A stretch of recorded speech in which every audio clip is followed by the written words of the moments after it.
meeting to order. Here we go, gang. Okay, Doug, would you call the roll, please? Good morning. Thank you, Madam Chair. Commissioner Alvarado, Commissioner Burke, Commissioner Butler, Commissioner Dunn, Commissioner Gordino, Commissioner Kehoe, Commissioner Norton, Present.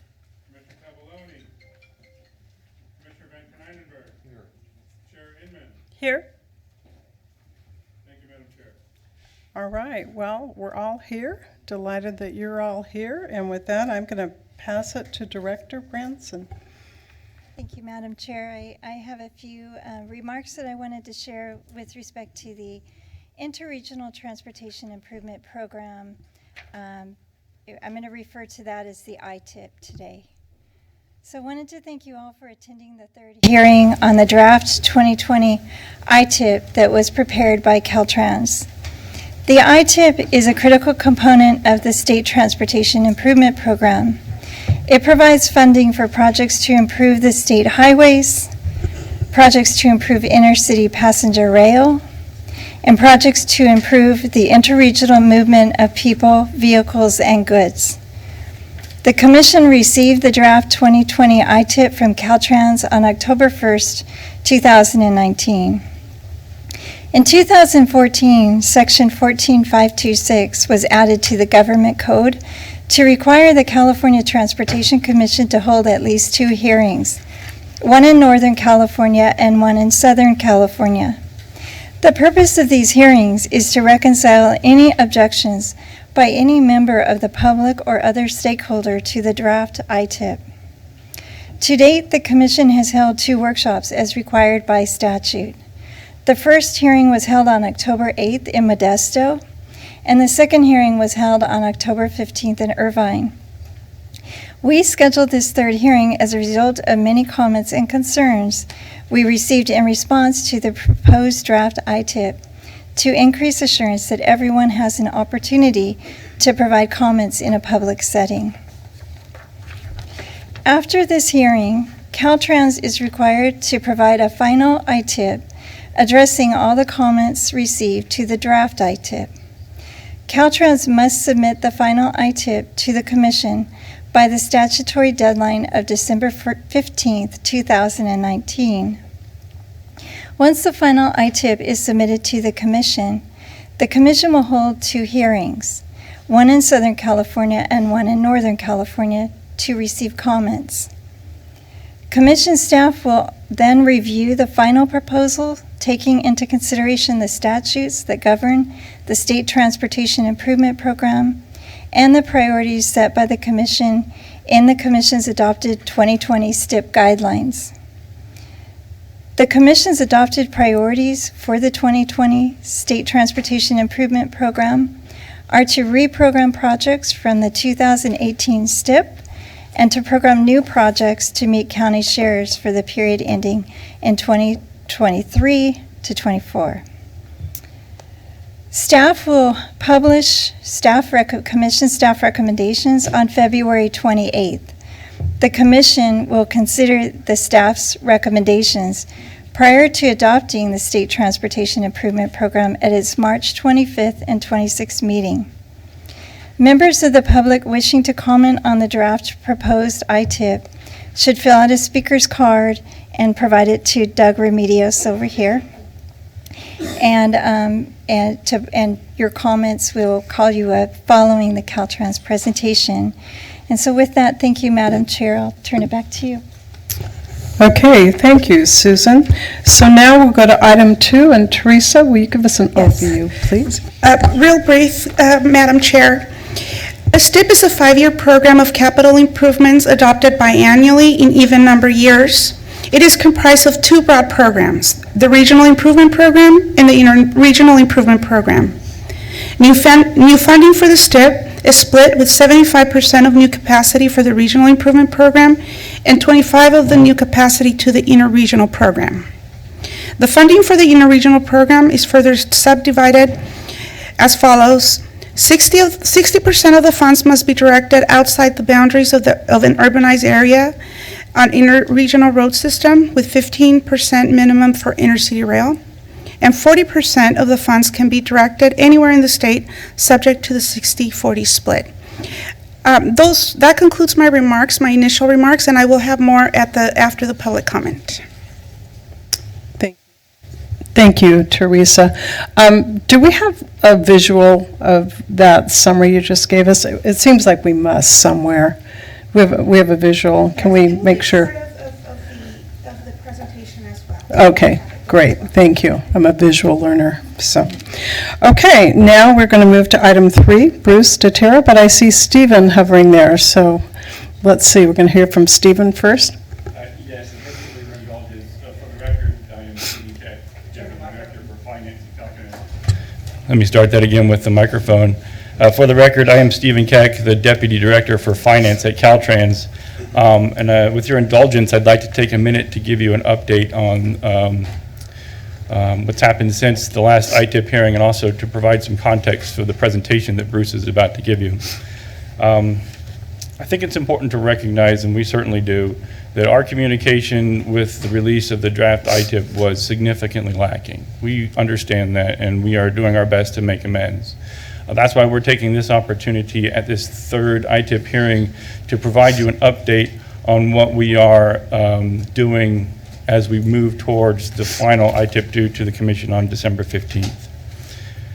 The Department and the Transportation Agency remain committed to projects on the 99 corridor and the Highway 46 corridor. And I think that's borne out by the fact that the ITIP proposal contains more than $300 million for projects on those corridors. That's almost half of the total value of the ITIP. Furthermore, last week, Transportation Secretary David Kim met with the Valley COG leadership and outlined upcoming changes to the draft ITIP that will help move, we believe will help move these projects forward and provides a path for us to work together to find funding for these projects and move them forward. Bruce is going to go through the details of this plan, but I want to make sure everybody's clear that we will be working with our local partners to finalize the details of the programming that's necessary for us to bring forward a final complete ITIP to you on December 15th as required by the law. And with that, I'd like to yield the podium back to the person who's supposed to be speaking today, which is Bruce. Okay, Bruce.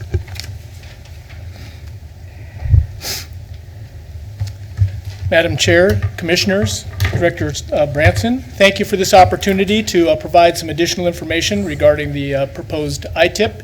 As Stephen mentioned, we've extended the comment period to November 25th on this, recognizing the importance in providing opportunities for folks to respond to what they haven't seen yet. So that will go forward. So we've had to essentially informally open the comment period on October 1st when we submitted the draft ITIP to the Commission.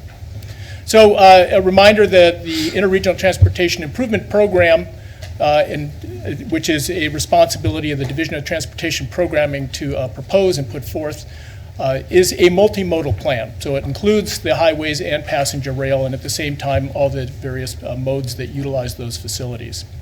So as it was mentioned earlier, the purpose of the ITIP, this is straight out of the government code section, is very simple: to improve state highways, projects on highways and intercity passenger rail, and for interregional movement of goods, people, and vehicles. Also, this is the other reference with the 60-40 split. I realize that this is a fairly small font, but this is posted and is going to be available to folks, and it's also included within the ITIP document that is proposed.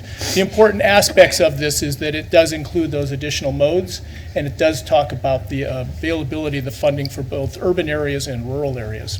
Primarily, the history of the ITIP has invested the intercity passenger rail funds within the urbanized areas, and primarily the highway funds have been going to the rural areas, connecting the major urban areas and connecting major rural areas.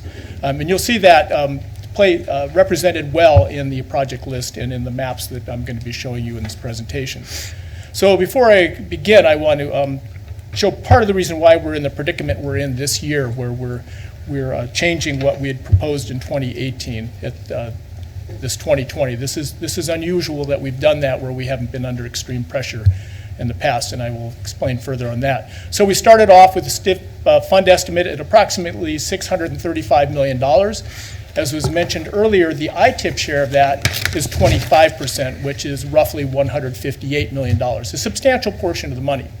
However, in 2018 cycle, we advanced $106 million of that 158 in order to get projects in that ITIP moving faster, to become useful to the public more quickly, and to also take advantage of the opportunity to construct earlier, because the costs are then lower overall for the project delivery. If you're doing it sooner, presumably inflation and other factors haven't increased the price. So this leaves us $52 million in thus far uncommitted capacity.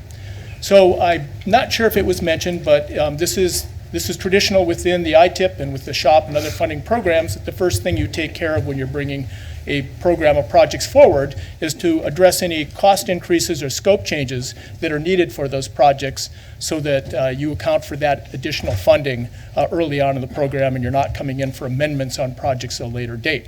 So we did that with the ITIP, and we had $52 million in cost increases on the projects carrying over from 2018.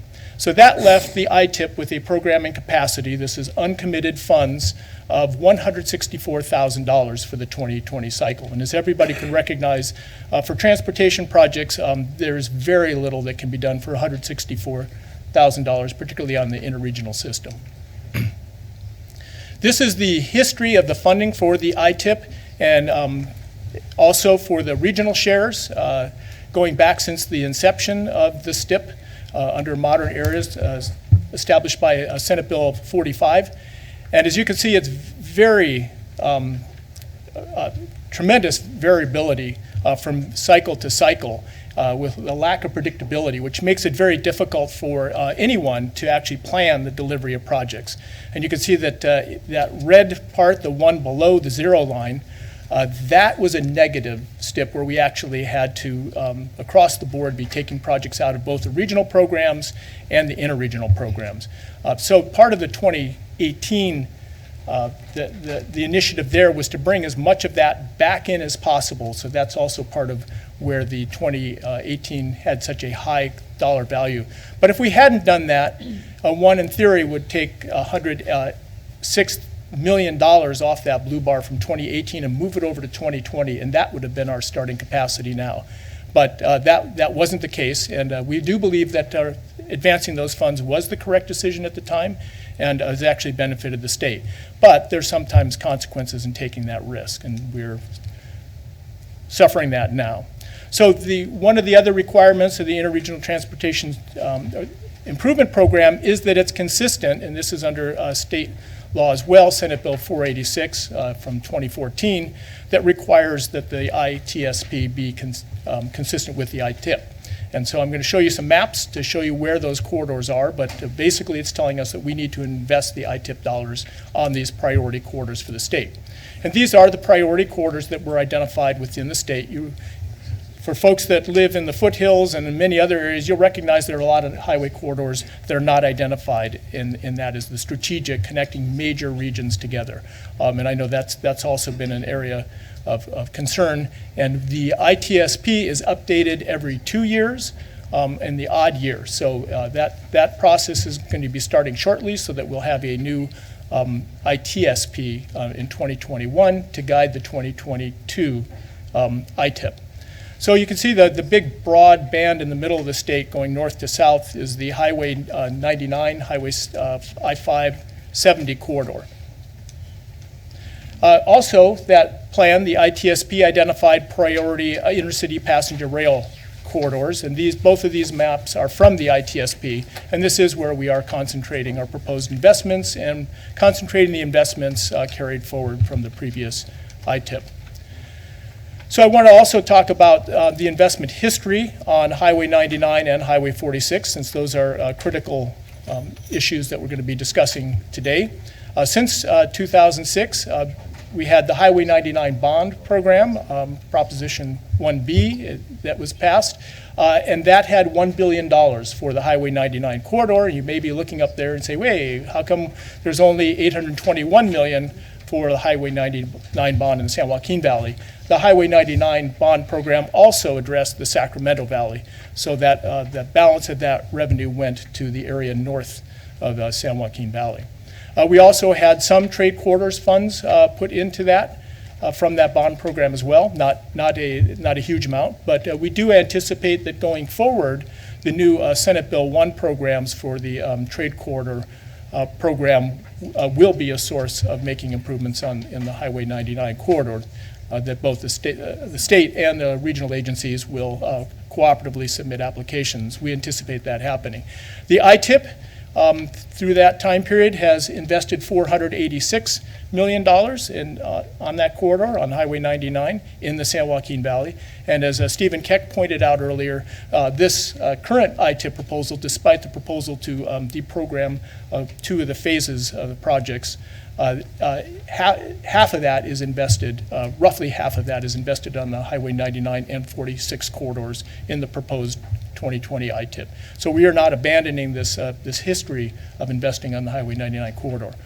Then also the State Highway Operations and Protection Program, which is the program that repairs and maintains the state highway system, that's invested $1.6 billion. And you'll notice a lot of the projects that have been done along the highway, not only have they added an additional lane going from 4 lanes to 3 lanes in each direction, they've also reconstructed oftentimes the existing lanes that were deteriorating. For those who traveled that a lot, you really recognize the deterioration in there. So that you have essentially a brand new facility, all 3 lanes in each direction, that has a very long useful life. So the total of that investment has been roughly $2.91 billion in the dollar value that was committed at the time. That these dollar figures are not adjusted for inflation. This does not include the investments that local agencies and regional agencies and self-help counties have made on that. That would be in addition to this dollars. And we recognize and thank and appreciate the investments coming from those sources to team up and match the funds that have been invested. A lot of the regional funds and local measure funds that have been invested in this corridor have been doing the work that the ITIP does not prioritize, which would be local road interchanges. There's been a lot of investment by the regional agencies, and you may hear some of that discussion later today, that they're investing in this corridor by improving the interchanges. And in many cases on Highway 99 over this course, we actually created jointly funding and cooperatively developing the conversion of an at-grade intersection that had traffic signals on Highway 99 to a grade-separated interchange, eliminating congestion and safety issues on those corridors. So looking at a map of this, and again, these are actually posted, so you can blow them up and print them on 11 by 17 or something else if you like to see them better. But this, what the map demonstrates are the areas where we have invested, but it also shows that we have a lot more work to do in many areas. On this map, you'll see there's quite a colored gap. There's no red or blue lines between Kern County and the northern portion of Tulare County. So that's a 2-lane section, and there's several other places on the corridor, and this is the South Valley, that have that similar lacking the 6th laning of facility. We recognize that, and as Stephen Keck mentioned, and I'll reiterate, we are not abandoning improvements to this corridor. And similarly to the north, there's been more that's been accomplished, but we still have several very significant and important 4-lane. We add the lanes together, 2 lanes in each direction. We have several of those sections that still need to be improved as well. Before I leave that, Matt, it's important to recognize that just parallel to this is the San Joaquin passenger rail service that is operated by the Joint Powers Authority in the Valley, and then also supported by the Department of Transportation, Caltrans, that we provide funding for that as well. So that we look at this as a whole corridor, the rail corridor. That's a shared corridor with the freight railroads as well. So improvements on the passenger rail side of that also benefit freight. On the State Route 46 section, that did not have a Proposition 1B bond program that was dedicated to it. So this is, the funding of that has been through other programs. A corridor mobility improvement account was also a Prop 1B program, but that was a competitive program across all the highway systems and other facilities. So it didn't have a dedicated source, but it did quite well on that. So $125 million has been invested on this. And again, this is between Highway 101 and Interstate 5. In the interregional program, $375 million over that program. And again, in this ITIP, we propose quite a lot of investment, and we have two very significant projects coming forward. The Y at Highway 41 within this ITIP is carrying forward into construction to finally take care of that intersection. And then the segment to the west of that is also in the program to take to 4-lane. The SHOP program has not had that level investment, partly because essentially we are reconstructing the entire highway in cooperation with our partner agencies between 101 and I-5. And so at the time we do that reconstruction to make it a 4-lane facility and oftentimes make interchanges as well, that the need for the SHOP investments is made irrelevant because the facility's been completely reconstructed on a new alignment. So the total of that is roughly $500 million on that. And again, this does not include local funding or measured funding or federal grants and other non-state funding. So looking at the map of that corridor, the green areas on this map are sections that have been completed, and the blue areas, which don't come out as well on this map, but they're roughly in the center of the map, those are areas that are within the current ITIP that are going to be moving to construction. The one project that we're proposing for redirecting the funds in the programming is that section in the middle, the Antelope grade section that's in red and blue. It has partial funding in that the environmental phase of that project has been completed, but the design, right-of-way, and construction has not. So this is what we're proposing. This is different from what has been shown in the past of how to go forward. So I'll walk through this fairly slowly. But there is still quite a lot of consistency in what it has. So we previously proposed to carry forward that program of projects from the 2018, and that was a priority of the commission that Director Branson mentioned is a priority for the STIP, is to take projects forward for 2018. And we are following that priority and bringing forward roughly $573 million of projects coming in. And that's necessary to make adjustments to them as well. If we don't bring them forward, we can't update them, we can't amend them, we can't do anything. They just don't come into 2020. So of that, as I mentioned earlier, we take the portion of the ITIP capacity that we have remaining after accounting for the advancements, the $52 million, and we take that out to fund the cost increases, and we're left with $164,000. Within the proposal that we've previously submitted, in both proposals, we're proposing to remove one rail project that's in the Los Angeles County on a passenger rail facility that's shared with the freight railroads and replace it with a equal cost project at a different location in Los Angeles County. And that the Metropolitan Transportation Planning Agency in Los Angeles gave a presentation at the Orange County hearing where they addressed that project in some detail, and that presentation is still held on our, I believe, the Commission's website, that people can view that presentation if they wish to see the details that the LA proposed. But I'm not going to go through those details at this time. But we continue with that proposal, and Los Angeles is in concurrence with that. We previously proposed to deprogram 3 highway projects from the 2018 ITIP list to provide $32,494,000 in uncommitted programming capacity that would then be saved in a reserve for other purposes. So this is our revised proposal, is to retain $2 million of that was in the environmental phase. We formally call it the PA&ED, Project Approval and Environmental Document Phase, for the Tulare City widening project. That had been a partnership project. It's underway. It has funding that Tulare is providing to that. And unfortunately, my office, we failed to recognize that partnership and that it was already started because the department hadn't started spending money, so it didn't show up in our books yet as an active project. So we're retracting that proposal and proposing to continue forward as is. For the remaining part, we're proposing to reserve $21,004,000 to reserve for programming to address Highway 99 and State Route 46 projects for the phases listed on the slide. So these are the 3 phases that we're proposing to deprogram, to redirect the funds and to hold it in reserve. Recognizing this is not the full amount of those projects, during the time period as Stephen mentioned, we intend to have this fully resolved by our submittal on December 15th. We would be working with the partner agencies that are related to these specific projects to identify how we would fully fund that. And then to also take a look at how do we get those projects from this phase, assuming that we come up with that solution, how do we get them fully funded to actually deliver them for construction? Because none of these 3 projects actually have that full funding picture identified. After this phase would be complete, there is no other funding program for these projects. So prior to initiating this, we want to identify the strategy to go forward to get that additional money and to lay out and have the discussions on that, as well as to close the gap on the funding. So this is, again, for those who can't see, that's the Antelope Grade project, the Madera 6-lane project, and the Tulare City for the PS&E. So PS&E is plans, specifications, and estimates. That's the section where all the final design documents and all that come together prior to going out to bid for the projects.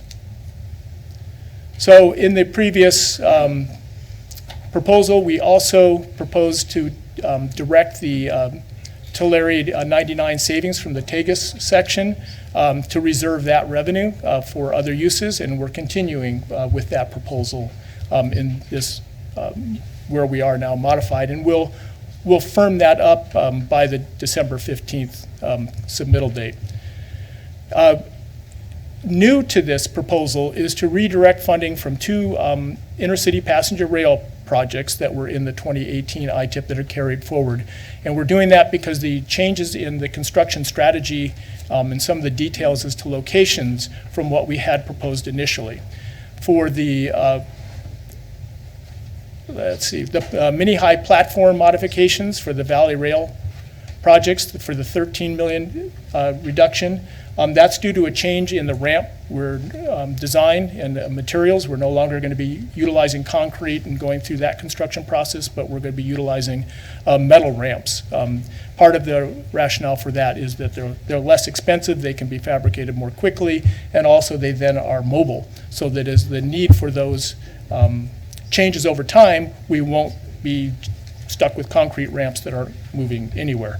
So these can actually be reutilized.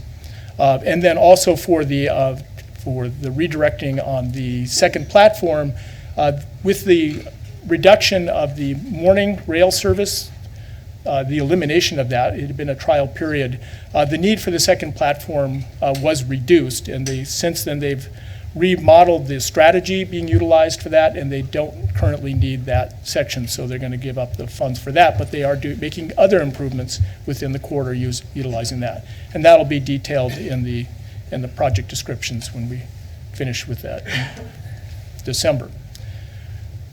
So that, I'm sorry, I didn't complete that. So that provides $34 million in what would be reserve capacity. So we're adding the $8 million up above there, and then the $34 million to that. And I believe the balance between the $21 million and the 30 from the reduction there. So previously we had proposed to redirect savings on Proposition 1B to the Highway 99 project in Tulare, and to take that Tulare ITIP money and move it into the reserve, but we are not going to be proposing to do that. So we will be leaving the 99 bond program dollars as they are available for programming on Highway 99. So we're eliminating that. So the revision, the balance of what all these changes mean. In the past, we were reserving roughly $61 million in uncommitted ITIP funds to be held in reserve for priority rail projects and other projects aligned with the executive order. And now we're proposing to retain $52 million for intercity passenger rail and freight projects to improve safety and reduce greenhouse gas emissions. That both of those are within alignment with the executive order. And that is the revised proposal. And as I mentioned earlier, we will be working with our partner agencies to work through the details by December 15th and come up with solutions between now and then. And we will also be presenting at the December commission meeting. We may not be completed with all the negotiations and discussions by that point, but we'll have a much better idea. Plus, we'll be essentially able to summarize all the input we've received regarding the ITIP at that time.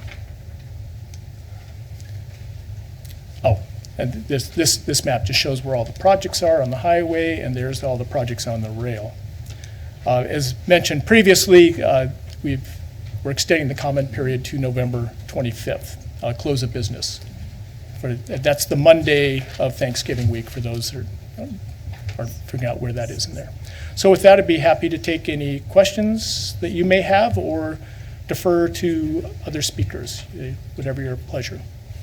Okay, so I have a whole bunch of questions, but I'm thrilled that we have a large audience here today that have come when we added this hearing, and it's nice to have people be here with us. Makes us feel like it's really, we're fulfilling our promise of having a public hearing. So I'm going to defer my questions. Director Branson, did you have a question, or? I did, Madam Okay. Chair. I just have, I'll keep it short so that we can get to the public comments. I just want to really understand what is meant by reserve. I'm looking at page 15 on the reserve 21 million for programming for 99 and 46 phases. What is the intent there if there's not an agreement? I want to understand, what do you mean reserve? Because the STIP doesn't have like a future earmark ability. So I want to understand it. So for the intention, for the purposes of this immediate ITIP, we're not proposing to commit to it at this point in time, like today, but we're holding it aside to have these discussions with the partner agencies to resolve where that would go. And similarly with the proposed new rail projects, we would be finishing those discussions to identify those projects. So we're essentially during this time period where we submitted the draft ITIP to submitting what would be the final. And I think it's important to point out that the final ITIP is still subject to another set of public hearings at the end of January and early February for the STIP hearings. So that would be a point where people would have another opportunity to comment on what we submit to you in December.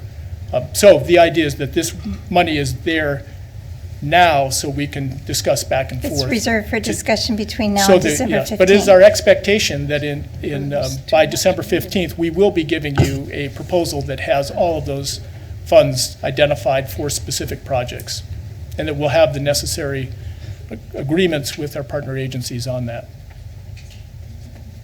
Yes. Can I just jump off? Yes. So also on page 15, a little lower down, there's the phrase total project funding strategy. Can you define for the agencies who are out here who are going to Yes. negotiate, what is a total project funding strategy? So on the, if I may use either of the Highway 99 projects, with those, when we finish the plan specifications and estimates phase, what is our strategy going forward to seek the final set of fundings for right-of-way and for construction and the necessary support dollars that go with that? Currently, we don't have any state funds committed to that effort, and we're not aware of having any measure funds or regional funds committed. So we would be completing these phases without having an understanding of what comes next. So we want to have those discussions with them specifically on these projects, since they're going to be the set that comes forward as to how are we going to finish these projects and fully fund them? Are we going to be applying jointly for trade quarters funds? Are we going to just be waiting for future cycles and try to accumulate money over time? So are you saying that the agency in the future will no longer commit any ITIP funds to the 99 corridor? No, not at all. I So think could a strategy be that that they might be funded through future ITIP? that would be a partnership, most likely, probably not 100% ITIP. Okay. When you add the dollar values I of guess these that segments. comes back around to a question.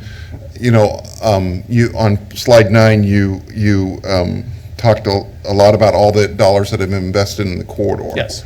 And those were invested based upon a business plan. That was a joint business plan that was put together in Yes. 2003, 2004 between the 8 San Joaquin Valley counties and Caltrans Yes. working together. That Caltrans and the 8 counties updated that in 2013. Is the agency still committed to that business? That was thought to be a 50-year business plan. it'd take a long time to complete the business plan. Right. Is the agency still committed to that business plan? The department is itself. I have to look at it again, and we'd have to consider it. I don't know what it says. I won't say that we're not. We certainly are in the strategy of the corridor itself to bring that up to the business plan environment, but I don't know that the funding within there, if that envisioned the SB1 program and how all that would fit in. I don't believe it does. Okay. So, again, it's looking at the strategy that the Highway 99 bond program is very shortly going to be not having any revenue left. So if the only revenue source for the state side is the ITIP, that is an unliftable burden for the ITIP when you consider we're investing across the state, and we have many, many other projects that are also competing for those funding in other regions. So we need to understand as we go forward, how are all these projects actually going to come to fruition? Many of them that are on the ITIP list, that $573 million worth, those are going to construction and they'll be completing. And they'll essentially drop off the book. Some of the corridors like Highway 58, which I mentioned in previous ones, we're getting that corridor complete. Highway 46 between 101 and I-5, we're getting very close to having that complete. And the department and our partner agencies will be turning our attention to other things. We also have a built intercity passenger rail system that we're going to be investing in. So with all that, the ITIP can't solo cover these costs for these projects for the construction. But it does position them well for trade corridors. There's anybody, and probably everyone in this room, recognizes the importance of Highway 99 and 46 for freight.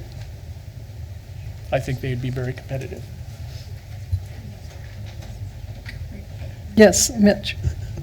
So for many years, the ITIP was the state's program for capacity expansion on the state highway system. So I guess wasn't it typical, the expectation that a project that begins in the STIP, usually in partner with interregional and regional shares, gets completed in the STIP? And I would preface that with I know that's the case because a number of years back, the department went through a process in the ITIP of right-sizing it. Mm-hmm. And again, it's back to your graph of the funding, it's difficult to right-size if you don't know what the funding is. Right. But I guess from my perspective, wasn't that our expectation that things that begin in the STIP can be completed in the STIP? With the ITIP, since its inception, we have been working on those same corridors all that time. And I don't believe any of them have actually been completed yet. So that strategy may have us following this for another 20, 40, 60 years if we just keep waiting for that funding. We need to do more than that. And I'd say with Proposition 1B, that really put an infusion of money that enabled us to do a lot. Had that funding not come forward, we would just be piecemealing little phases of projects. We would not have accomplished the tremendous amount that we have. And then also the measure, the self-help counties, that's new in terms of the valley being able to bring those dollars. Now, recognizing that the valley is not able to bring the tremendous amounts of money to the table that the big urban metro areas are. So the ITIP recognizes that, and that's why the vast majority of the ITIP is invested in the regional connectors in the rural areas, and primarily and particularly in the San Joaquin Valley. That has been the bulk of the investment of the ITIP for the highway system is the San Joaquin Valley and the connections between the valley and adjoining areas, such as the high desert and the Central Coast. But there's still a lot of need. So, Director Brownson, I have a question in terms of process. So, we have the original draft that was released the 1st of October. These proposed changes, I don't know that they've gone to our partners, so this isn't a revised No. official draft, No, right? this is in process? We received, as you well know, a lot of input. And I believe you've been copied on much Yeah. of that, if not all of Yes. that. Through the two. And so we've taken it to heart. We're having a lot of discussions internally. After our meeting today, we have meetings scheduled with partner agencies, and they have not seen this yet.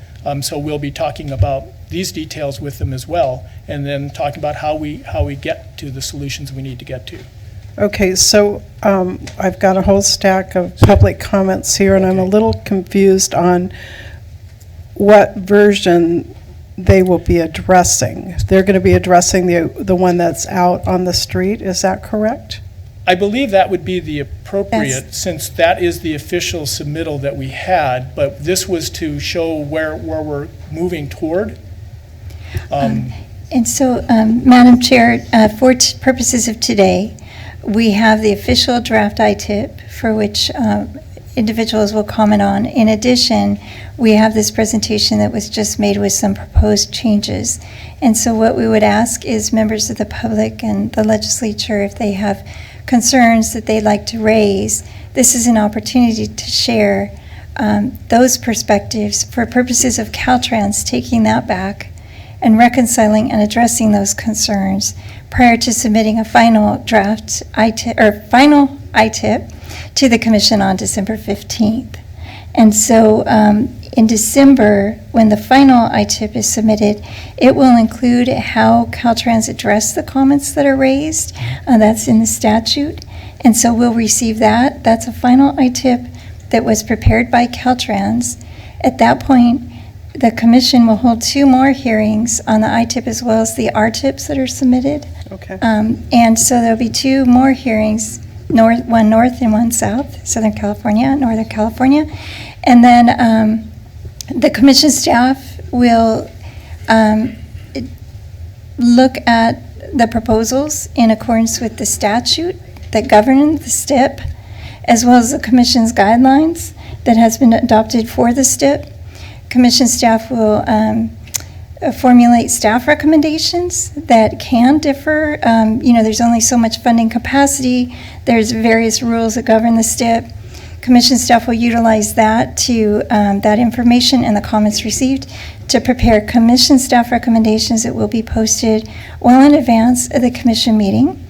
And the Commission will hold a hearing and a meeting at our Commission meeting in March. We'll consider and will adopt the STIP. And so that will include the ITIP and the regional transportation improvement plans that are submitted by the regional and the counties, essentially. And so that is really the process that we're going through. So right now is a preliminary stage, and in my opening remarks, what is, I think, the intent of the legislature, I'm going to just say this, because in 2014, adding these hearings to the draft ITIP was a newly established requirement in 2014. And as your staff see that there's value in that, because in the past, the Commission would just receive the final ITIP in December, and now there's this opportunity to take early comments and take feedback and give that, have that for Caltrans to consider in the final version. I did have, Commissioner Norton, just one question while I have the mic, and then I'll turn it over. Bruce, in the STIP, though, a project, what is required is a fully funded phase and not a fully funded total project. Right. So I guess the question I have is this unique? Are all the other projects in the ITIP fully funded through construction? I can't tell you that. Okay, that was just a question that was on my mind. Thank you. Okay, so Commissioner Norton. Yes, I just had a question, given the time frame we're in and the fact that the comment period is ending on the 25th and we're going to be presented to in December. How are people going to identify which version of the proposals they're commenting on or submitting comments for? Because you're presenting something today that's very important, and it could be a great compromise to move us forward, but how will you be able to present back to the Commission in December which version people were presenting comments on, including comments today? Yeah, that's a very good question. Part of the reason we didn't submit a whole new ITIP to look at is we believe that would then open up another 30-day comment period, which would make it such that we couldn't submit an ITIP to you by December. So we thought it'd be better to come and talk with folks, since you did have a third hearing, rather than just give you essentially the same presentation that we gave you before, let you know what we've heard, the direction we're proposing that we're going to be taking, and that we haven't gone all that way yet, because in the past, I mean, literally, oftentimes, we're working up until like December 13th or 14th to get everything finalized and to get all the numbers to work and that. So during this time period, we would still be working on getting to the solution, and this is the direction we're headed. So we thought even though it's not a formal document we're submitting, we're still happy to get feedback, and that can be letters, emails, or public testimony, is, the direction we're going, and that we're proposing we're going to bring some of that revenue that we're talking about redirecting, but we're not bringing 100% of it because we have these other needs we're going to be doing as well, that the $164,000 was not enough to do any other needs, but we need that ability to be tackling some other very important things. Some of them, for the rail project, if I just say without getting into the particular details, are dealing with things such as the positive train control issues on some of the routes on the passenger rail. That is not fully implemented yet on all the routes. So part of that, these funds may be utilized for that purpose. But we don't have all the details of the funding and the specific projects yet. So for purposes of public comment today, people refer to this presentation as the new version of what they're commenting on? I think for the purposes of what would be essentially in statute, we have to go by the document that's been posted officially that we submitted, but that we're happy to take the comments on this as well. As like your line of direction is going in the right direction, but it's not going far enough, or it's like, yeah, no, this is totally wrong direction, or yeah, we can work with you on this. Well, I think the challenge with that, and Bruce, I appreciate the effort, is that many of our partners here represent bodies, and they need to go back to their body and talk about it, and I don't know how much they'll really be able to immediately comment unless there's something on here that was their suggestion, in which case then that they would already have thought that through. But I think we probably want to get to the public. I have just one little question. The increase of $52.25 million in total project costs from the 2018, when do we get details on that? Because that's a huge number. And do those just come in automatically? I mean, if I make the list and then my numbers go up, that's still okay? How does that work? Those were in earlier versions where I listed the 3 projects and the dollar amount for each one. One of them was the Y. Shalem, or the Shalem, maybe, unfortunately, I don't have those. Yeah. And just real quick, when the update to the STIP, every new STIP cycle, the regions and the department has the opportunity to look at their projects and revisit the estimate and do a revised estimate. They identify these projects with the change in cost, and so they're revising the estimate. So that is the opportunity if they're keeping it in the ITIP. So at that point, if I go from $10 to $20, do I get judged that they still like me at $20? To make it simple. Yes, I guess, yes, but we would definitely question why the increase, and we would expect them to explain it in the final ITIP why the increase occurred. Well, because we have limited resources. I mean, we're blessed to have SB1 dollars, but we still have way more needs than we all have. So I think that for all of us, if we make a decision based on some information and then that estimate changed, you might choose a little differently. Somebody else might, look a little better in that term. So I think, and that's big money here. I mean, if we look at the overall scope, I mean, that's a lot of money that's come in an increase or 3 increases. And at one of the previous hearings, I believe it was Orange County, where the Humboldt spoke to this, their project that had a $10 million increase. It had started out substantially higher, and we've been working with them to bring that cost down. And we'll continue to work to bring the cost increases down on these, so that $52 million may reduce by the time we get to the December date. Okay, Thank you, Bruce. I think we better get going on our list here of public comments. So I'm going to ask Assemblymember Jim Patterson to come forward, please. Thank you, members. Appreciate the fact that you not only listened to us, but you heard. And we are appreciative of the fact that you are here. We are a united group of people from the Grapevine to Madera and from the coast up to 46 into the Central Valley. We are clear on what we communicate here. And I want to begin by, first of all, quoting Governor Newsom, who was here last week at the Economic Summit on November 9th. Highway 99 is a top priority for our administration. In that same public meeting, he said this, quote, "I care deeply about this damn valley."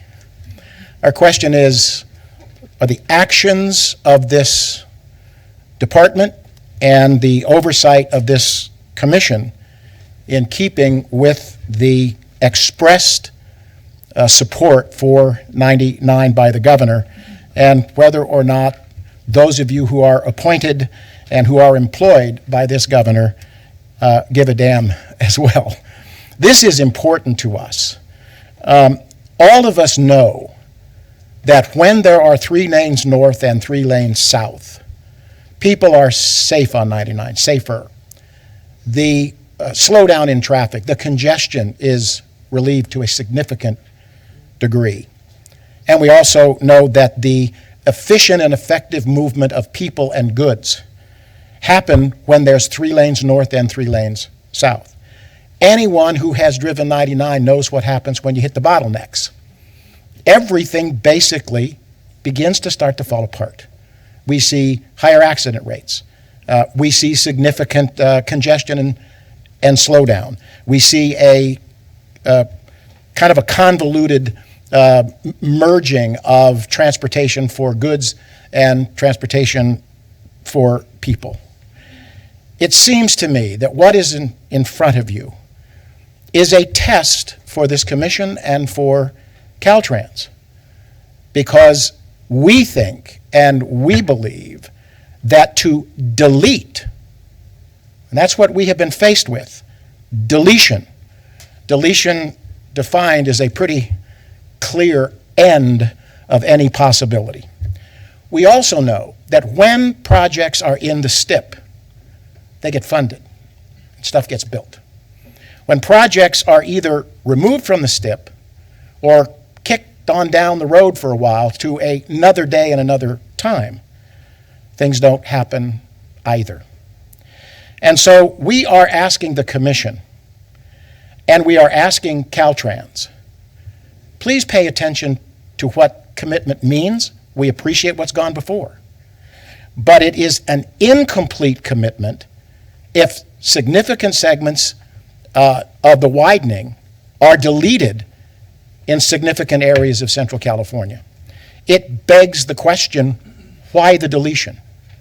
We have done everything that has been asked of us.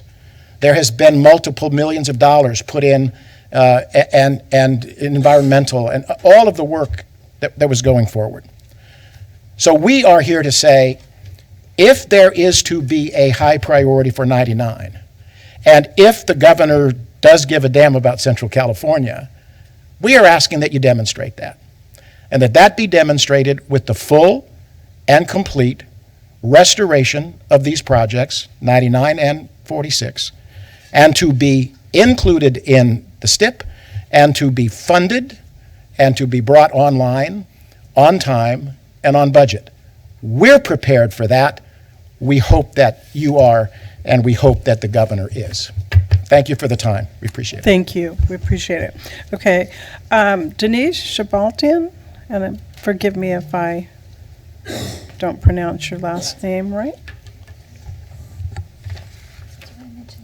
So, We'll see. good afternoon, everyone. My name is Denise Sahachin, and I'm here on behalf of Congressman Jim Costa. He's in Washington, D.C., or he would have been here to deliver his remarks.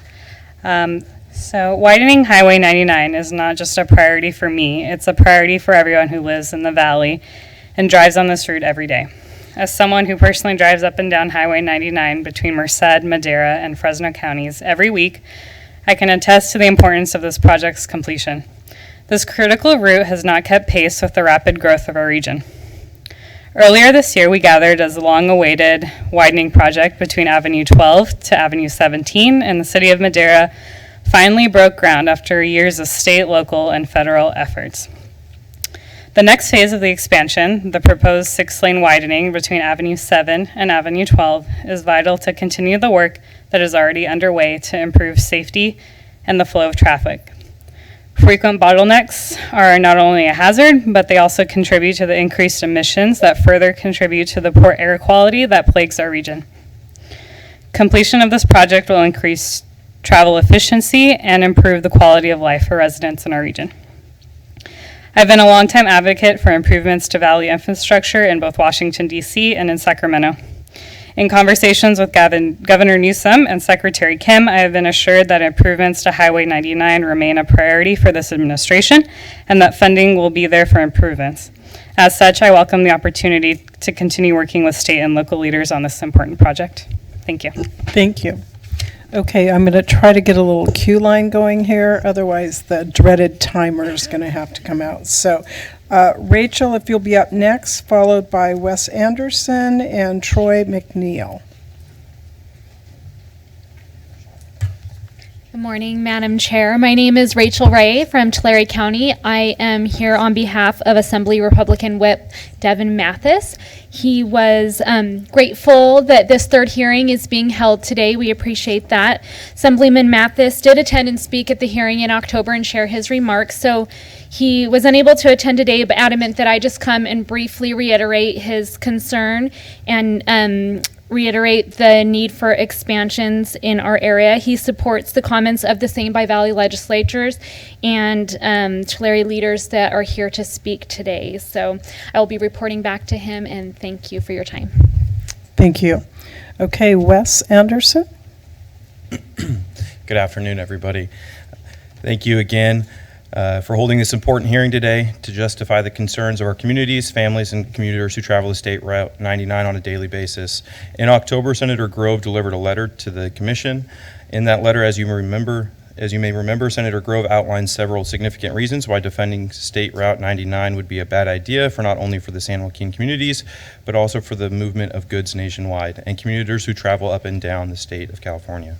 While it may not be the case, it appeared that the decision to pull the funding was made without input from the San Joaquin communities.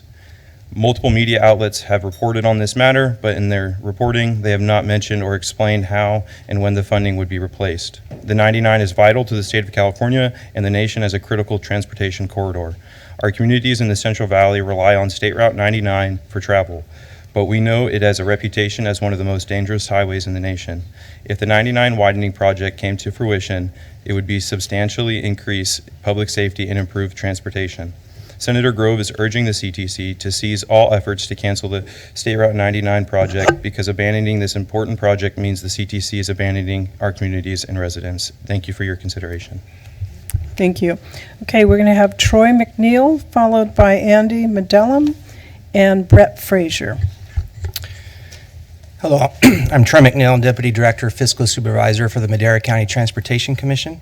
One of the first assignments that I worked on when I started at MCTC was the Caltrans-led effort to update the State Route 99 business plan. The 99 business plan was developed as, quote, a guide for decision makers as they address the needs of this developing corridor, end quote. The business plan was adopted in 2005 and then updated in 2009 after the passage of Proposition 1B, and then again in 2013. One of the main first priorities laid out in the plan was to, quote, widen Route 99 to a minimum of 6 lanes throughout the corridor. Eliminating or reducing the incidences of stop-and-go traffic on the route will reduce the number of congestion-related accidents that currently occur, end quote. MCTC supported and still supports today the Caltrans-led 99 business plan. Let's move forward in completing what we started years ago. Madera has a documented history of financially supporting state facilities, including on State Routes 99 and 41 and others, through RIP, local measure, and other local funds. Over the last 15 years alone, Madera has spent, committed, and/or programmed over $290 million on state facilities. For a small county, that is a large investment. Just because there are no current local funds on this Madera segment in question does not diminish the documented record of Madera's financial support for state facilities. It should be noted that this support came at a trade-off in improving local roads with these locally available funds. Let's continue working together on improving state facilities. Thank you. Thank you. Okay, Andy?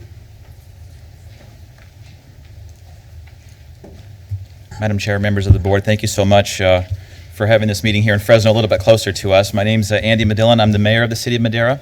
I'm also the chairman of MCTC, and I'm also a member of Valley Voice, which represents the 8 counties here in the central San Joaquin Valley, and it's great to see a number of my colleagues here behind me. I'm sure you're aware that as we lobby not only in Sacramento, but in Washington, D.C., we lobby for things like air quality, water, and of course, transportation. I won't bore you or be redundant with a lot of the facts about the central San Joaquin Valley and who we are, but I do have to reiterate that we do depend on ag, and we do depend on air quality and water, and a large part of that is transportation, farm to table. As the mayor of Madera, in the middle of '99, as was mentioned before by the comments by Congressman Costa, we worked very, very hard on getting 6 lanes where we had 4 lanes. I can tell you even today that those lanes are congested 5 days a week for at least 3 hours at a time, and on that freeway is produce, cattle, and dairy that sit there for hours in the hot summer idling. We're also addressing the issue of greenhouse gas emissions, and we're being asked, every county in the central San Joaquin Valley is being asked to reduce those greenhouse gas emissions, and how do you do so when these vehicles are just sitting there idling? North of Madera is 4 lanes. Now in the city of Madera will be 6 lanes, and what's being proposed is to eliminate this section once again south of Madera to create another bottleneck as you move into Fresno, which then goes back to 6 lanes. This makes no sense whatsoever.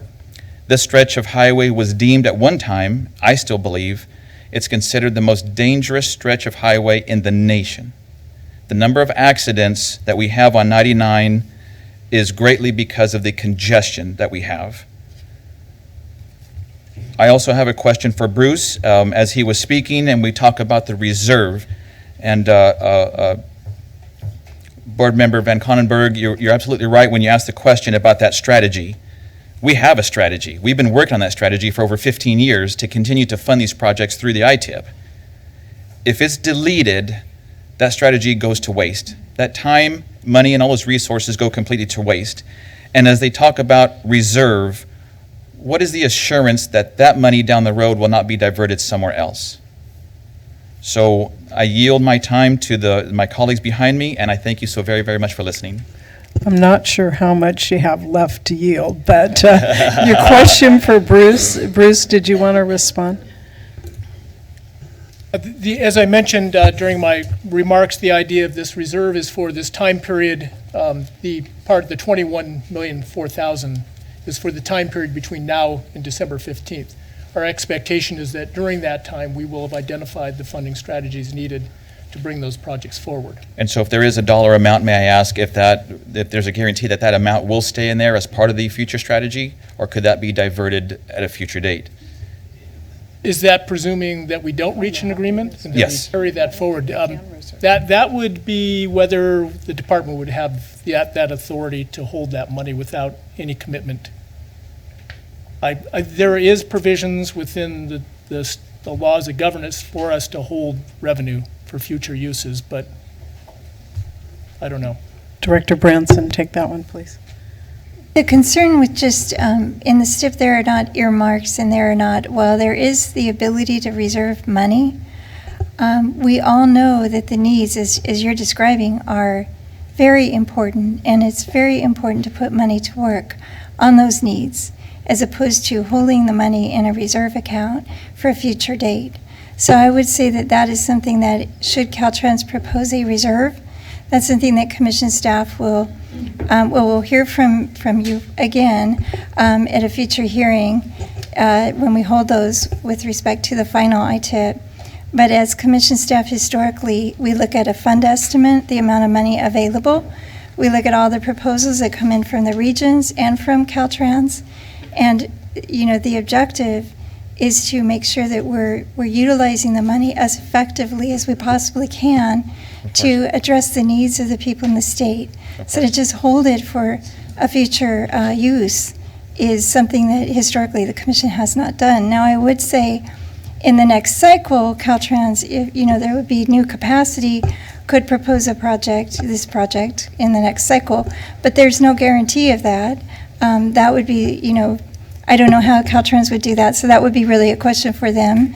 If there are no, like a federal program where there's an earmark or where the legislature has set aside money specifically for a certain project. So that isn't the case with this step. Understandable. And just for the record, I oppose the deletion, and I ask that we restore the 3 projects. Thank you very much.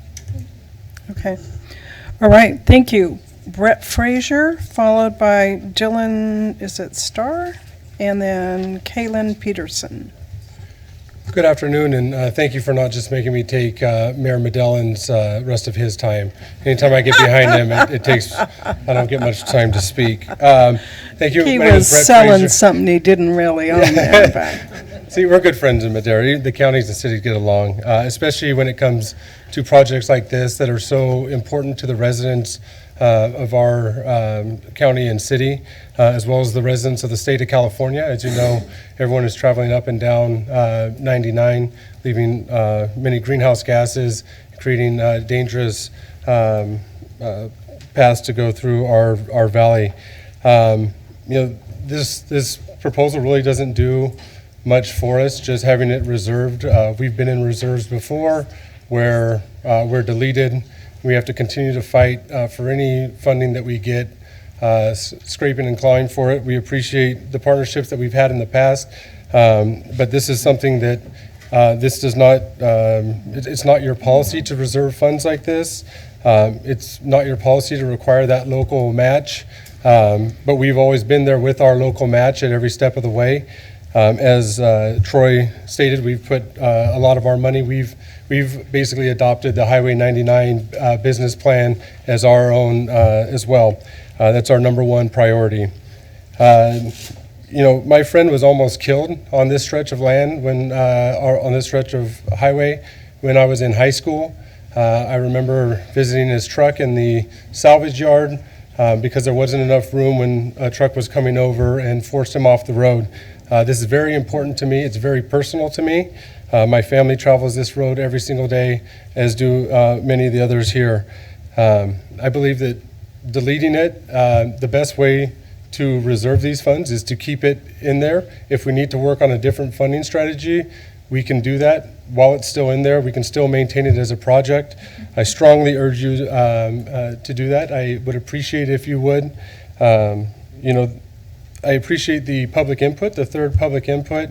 I've watched every single one. This is the first I've been able to attend, but I've not seen any public input that has been positive for this. And I believe in the public input process. I believe that that's where we get good public policy, when we have the people coming out and saying what they need. I believe that that is the furnace where we forge good public policy, and I hope that you listen to the public input today. As we all do, and as I know you have in the past, and I look forward to working with you and keeping this in all 3 of the projects in the ITIP. You see that the Valley, together we are mighty, and we care about each other. We're all neighbors, and we're all in this together. So I appreciate your time today, and again, I would appreciate not deleting these projects. Thank you. Thank you. Okay, Dylan? Good afternoon. My name is Dylan Stone. I'm the Regional Planning Supervisor for Madera County Transportation Commission. At the Commission, one of my responsibilities is working on long-range planning. I work on the RTP. I help with our FTIP. I perform the modeling tasks for our conformity analysis of various types for various rules.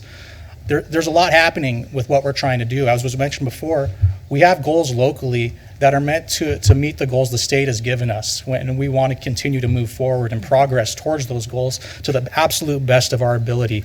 There's a lot going on. I mean, we have multiple projects aimed towards improving our congestion and greenhouse gas emission production, from multiple fixed route transit up in rural mountain communities, multiple systems.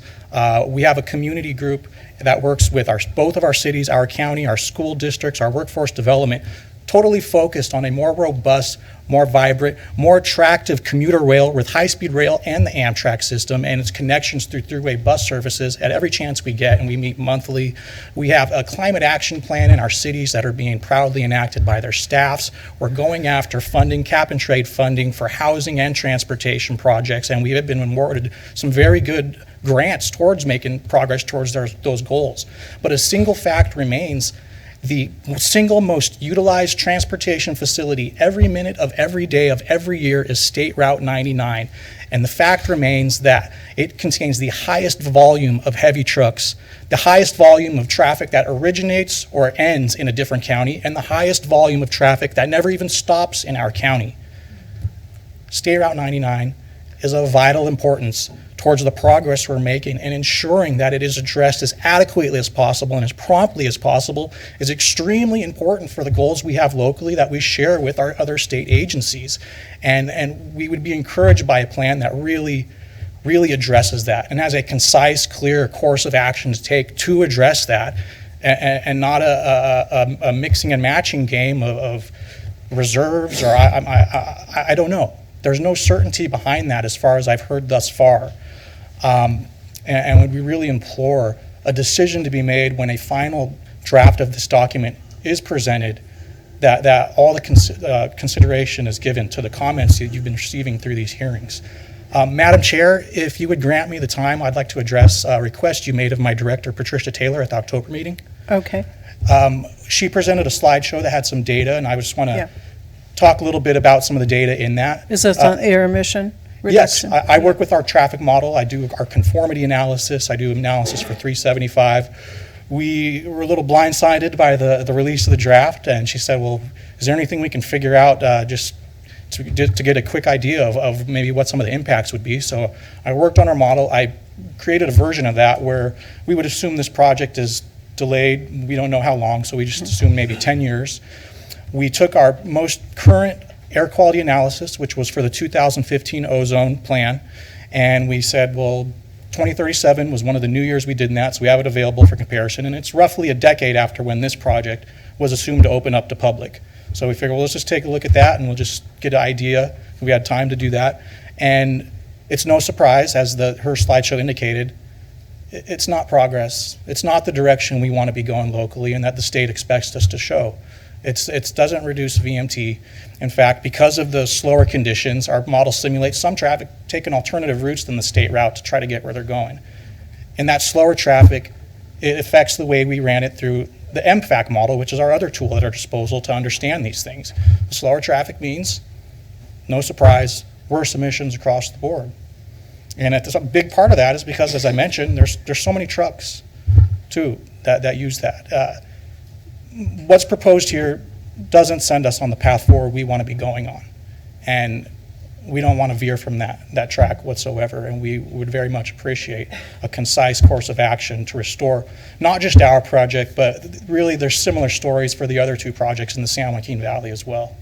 And with that, thank you for the time. And thank you again for having these more of these hearings, because this is, given the nature of the development of the plan, this is the most effective opportunity we have to give meaningful feedback to you, to inform you. And a lot of people came from the San Joaquin Valley and up and down the state, and they don't need to be transportation engineers or modelers to see what their eyes inform them of today on these facilities. They need attention. Thank you. So can I ask you one question before you leave? Where are you in your sustainable community strategies cycle RTP update? We have our next RTP is 2022. Okay. And we'd never stop working on the RTP essentially, though. Okay. And that coincides with a lot of the FTIP updates we do as well. And there's a lot of air quality analysis related to those. The RTP itself, though, has a lot more attention paid to things that we don't measure in the conformity process. But essentially, that's a never-ending process as far as we're concerned, because we always Okay. need to be working and developing these different programs and local initiatives, and hopefully spending as much of our local funds and local dollars on those as we can. We do, as Troy mentioned, support with these state projects as much as we can to try to keep them alive, but we want that balancing point, to go into our communities a little more if we can as well. Alrighty, thank you. I'm sure we'll have lots of questions, so right, thank thank you you. very much. Okay, so Kaylin Peterson, followed by David, is it Conch? And Kathy Prout.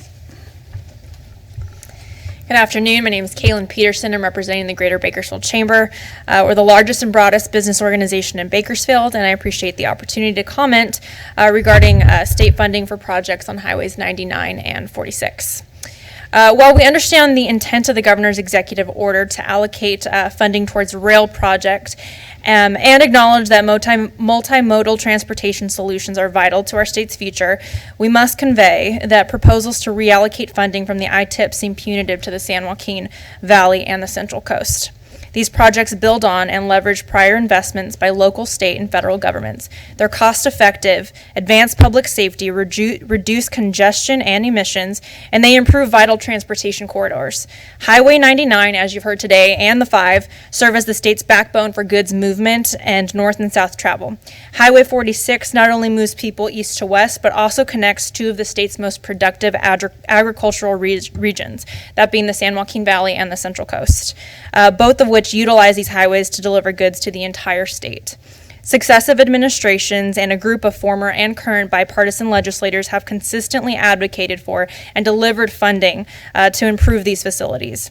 This is a time where the administration is actively working to promote inclusive economic development in inland California, and this proposal frankly sends the wrong message. We take Governor Newsom at his word that inland California is a priority and that gas tax funds will be used to repair, maintain, and upgrade roadways in California. Thank you. Thank you very much. Okay, David?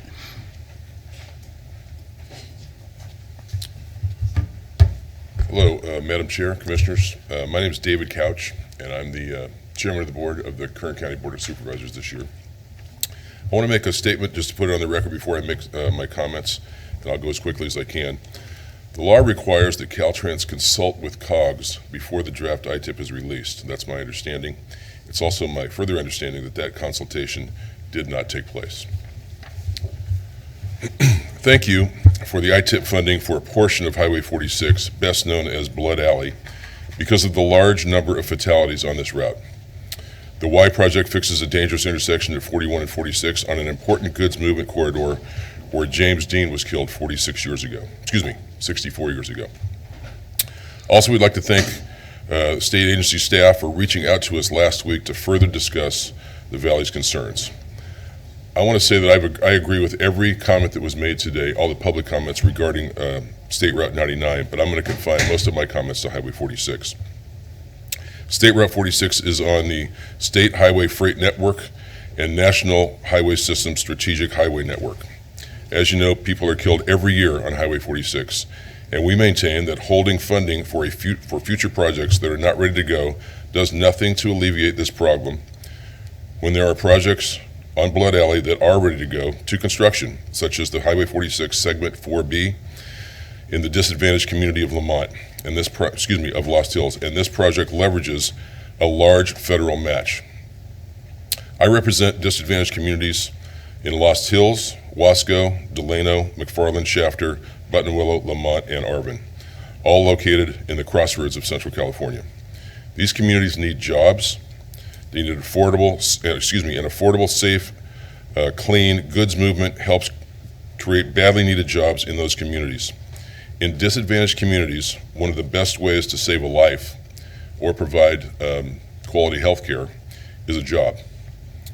As a member of the Kern Council of Governments Board of Directors, I'm here to let you know that the draft ITIP does not reflect Kern County's top regional priority, reaffirmed by our unanimous resolution provided to Caltrans staff in April of this year, which is to finish Highway 46. 46 is not just a widening, it's a more sustainable goods movement corridor that connects Salinas Valley with an intermodal rail facility in Delano operated by Union Pacific. Shipping by rail is far more efficient, energy efficient, and creates far more GHG, or far less GHG than shipping by truck, but we need safer roads to connect those intermodal rail facilities.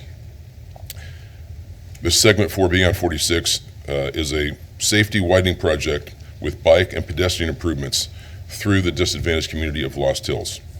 This project would leverage, as I mentioned earlier, $17.5 million in federal build grant funding. Another $33 million will still be needed to complete the GAP project connecting the two existing 4-lane segments. In addition, the corridor project in general leverages over $100 million in federal and local investment going back to the Davis administration. It also leverages a pedestrian overpass in Lost Hills, which is being funded by the Wonderful Company, estimated to cost around $4 million. In the previous 2018 ITIP, a commitment to segment 4B was made on page 29. Now that project has attracted one of only 2 federal build grants awarded in California, and the state gas tax has been raised. The draft ITIP instead puts those federal dollars at risk, and all for future unidentified rail projects that are not ready to go, supposedly for the sake of greenhouse gases. Highway projects that make it easier and safer to ship goods by rail have a far greater potential for reducing greenhouse gases than passenger rail investment. We implore you to help us finish 46. Thank you for your time. Thank you. Okay, Kathy? That's Kathy Prout. Thank you. Certainly a pleasure to be here today, and I also have my written comments that I'm going to pass forward as we finish up for our presentation. Saving lives on Route 46, and Highway 99 is the single most important reason to complete the planned improvements for both of these facilities. The fatality rate is nearly double the statewide average for similar facilities. More than 1 in 5 vehicles, which is 22% of those routes, are trucks. Such reasons alone justify completing the planned highway projects. For Shafter, there are additional reasons for implementing the planned improvements on State Route 46 and Highway 99. Shafter has completed the first phase of an inland port container yard that, when fully operational, could result in a 10-fold greenhouse gas and 7-fold NOx reduction for up to 300 container trucks per day, traveling an average of 400 miles per day, which making likely the largest single greenhouse gas reducing transportation project in California. Many of those trucks will be traveling between the Wonderful Company, which is a nut and pistachio plant along 46, through Lost Hills to Shafter. Highway 99, State Route 46, and Highway 58 form a network of critical freight corridors that connect to intermodal facilities in Fresno, Delano, and Shafter. The South San Joaquin Valley region is adding distribution centers of the rate of 4 million square feet per year since 2015. Intermodal rail facilities require a network of safe 4-lane connector routes that accommodate slower trucks that create unsafe passing situations. State Route 46 Segment 4B is an important gap closure project, which is completing the last 2-lane segment between I-5 and the San Luis Obispo County. The state should continue to make goods movements cleaner, easier, safer, and more cost-effective, such as shipping goods by rail and improving highway connections to intermodal facilities. The 2 highway projects will reduce more emissions, save more lives than a few improvements at existing train stations that will be gone in 5 years. I would hope that you realize and consider the finishing of 46 as well as the other projects through our valley. That's really a key to the continuing growth in the state of California. Thank you. Thank you, Councilmember. Okay, Olivia Trujillo, City of Arvin, Councilmember, followed by Ted Smalley and Bob Link. Yes, good morning. My name is Olivia, and I am a council member of the city of Arvin. I would like to say, current second priority is on this same corridor as Highway 58, which is on the state highway freight network, National Highway System Strategic Highway Network, and the primary highway freight system. The need for 58 truck climbing lanes on the Tehachapi grade were first identified by Caltrans back in 2000. The Tehachapi grade needs $180 million in 3 potential phase segments. This project is on the same corridor as State Route 46 connecting US 101 and I-5 to the I-40 transnational corridor and the Midwest freight hubs. This corridor crosses the Tehachapi Pass and the only all-weather freight route across the Sierras south of the I-80, but it carries 20% more trucks than the I-80 from 2009 to 2016. The route added 1,000 trucks per day, and now of the 7,500 daily trucks, Bay Area shipments have increased from 10% to 20%, and half of the trucks on the crossing state line, the I-5 and the I-40, use this pass. Also, within this corridor is the 58 and 99 Centennial Corridor Phase 2 auxiliary lane improvements in Bakersfield. The project is needed to improve flow on the busiest segment of the 99 south of Sacramento, the very crossroads of goods movement statewide. The project needs $62.3 million and would provide important safety improvements from traffic weaving at the I-5-99 interchange in Bakersfield State, providing important resiliency to the state's transportation system. Arvin and the San Joaquin Valley disadvantaged communities stand united in working with the state to see these life-saving projects completed. Therefore, rather than totally defund projects on 46 and 14, perhaps they can be scaled back to add passing lanes, thereby free up funds for more effective regional priorities. For example, the State Route 46 Antelope Grade project adjacent to the fully funded 4146Y project could be scaled back to simply extend the existing truck climbing lanes for this final 3.5-mile segment, thereby greatly improving safety over Antelope Pass for 1/5 the cost. The need for this project was first identified by Caltrans in 1997.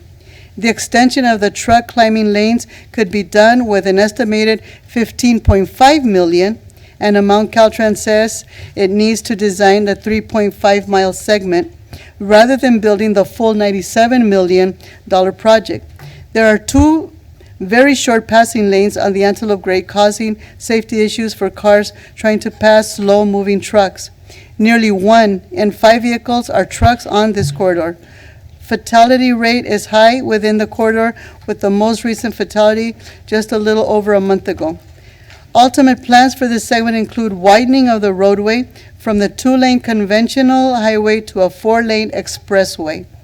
Passing lanes could be designed in a way to avoid throw-away segments when the pass is eventually 4-laned completely.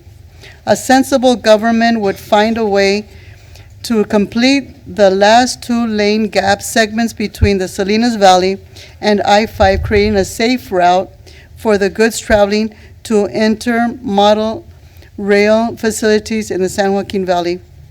I have been a resident of Arvin for over 50 years. My very first exposure on the 46 was to get to Pismo Beach, the very first time I ever saw the ocean. Mm-hmm. And I can tell you how many people have lost their lives there, because I have personally known a lot of the families that unfortunately did not make it around the curve or behind the truck. So I plead to please have this corrected and help us out. Thank you. Thank you. Okay, Ted? Thank you, Madam Chair and Commissioners. First of all, I do want to thank Secretary Kim and his staff for meeting with us and for coming down and getting discussions going. It was a positive meeting. But as you've seen today, it's not clear what exactly it means. And by the December meeting, there should be a clear outline how the money will be restored for design, how there's a firm commitment. And I would agree in part with Bruce that there needs to be an outline how we will get to construction. But I think that's incumbent upon Caltrans. It is their system to be taking the lead on that and be setting that up, much like it's our lead to be looking at our local roads. Madera already spoke to partnerships, so I will speak a little bit to ours. I want to make it real clear to the Commission again that we are real partners with Caltrans. We are about to bond again. In fact, the board in 3 weeks will approve another bond. At the heart of that, we'll be putting $40 to $60 million on the 99 corridor. We'll have put $100 million on the 99 corridor, just that one corridor alone. We have truly partnered, much like Madera and much like San Joaquin did 10 years ago. $250 million has been put on this corridor for 99. All three of us, in order to do that, have had to bond. It shows a real commitment when we go out and bond against our measure to deliver that. Asking us to potentially, in order to move these projects forward, to find more money for construction simply is not reasonable, and it's not going to happen. It's incumbent upon Caltrans to look at the future ITIP and the trade corridors and come up with a regional program to do that. Finally, I want to mention when it comes to some of the design, it's critical that design moves forward. And one of the things that I don't know if you caught, it was the 99 project in Tulare County, and it happens in other places. Our district does a good job. We found cost savings. All right, that additional cost savings we can't find till you get to the design stage. So the irony is, in order to find that, we got to the design stage, we worked with our district, there's $8 million in savings, and then it's our district that loses another design phase on another project. We should be rewarding districts in areas that find cost savings, and I appreciate our chair's comments about cost increases. I think Caltrans and my other member agencies will tell you I get just as irritated as probably you do. I'm just not as nice as you are about it when I see cost increases. And so we're doing that. The design phase is critical to doing that, and we cannot slow the design phase down on these. And finally, I would leave one more comment is that as we're moving forward on rehabilitation projects, and I thank my partner Aaron Hakimi, who's the director, who's brought this up numerous times, where there is rehab being done that requires temporary lanes being built to the median, we should be partnering to make them permanent. Why in the world would we do anything to tear them up or do anything like that? Let's figure out how to do the incremental increase, and we will save millions and millions of dollars. And part of this has to do with our silo planning. And I think even though it's not directly on point here, it's something that could lead to cost savings of widening down the road. And we need to be smart about that. And so I would offer that, and we will continue to meet with Caltrans, and we hope that a solution will come up. But let's be honest and fair and not expect small valley counties to be able to come up with some great amount of money for construction, if any, for the widening. We have already put in millions and millions towards the 99 corridor. It's time for the state to find a way to do the widening projects. Thank you. Thank you, Ted. Okay, I'm going to ask Bob Link, followed by Pete Vanderpool and Max Rodriguez. Good morning. Nice to see you again, Commissioners. And I'm Bob Link. I'm Mayor of the City of Visalia, and I know you are working for a solution on this problem.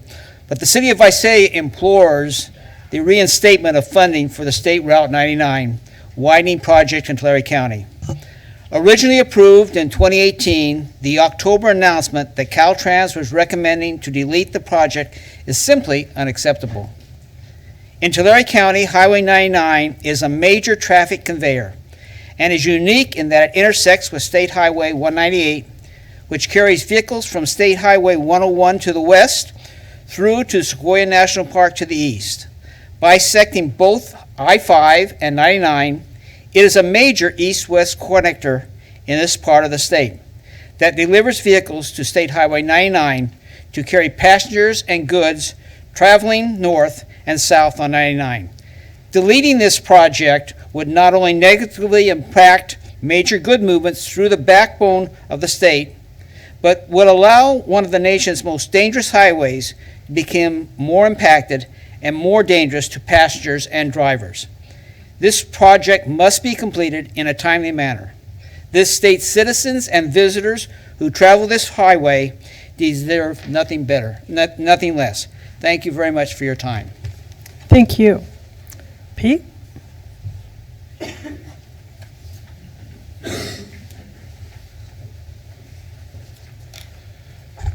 Thank you very much for the opportunity to speak to you this morning. My name is Pete Vanderpool. I'm a member of the Tulare County Board of Supervisors, and I represent District 2 in Tulare County, which includes approximately 33 miles of State Highway 99 and the section that's affected by the deprogramming or reserving of funds.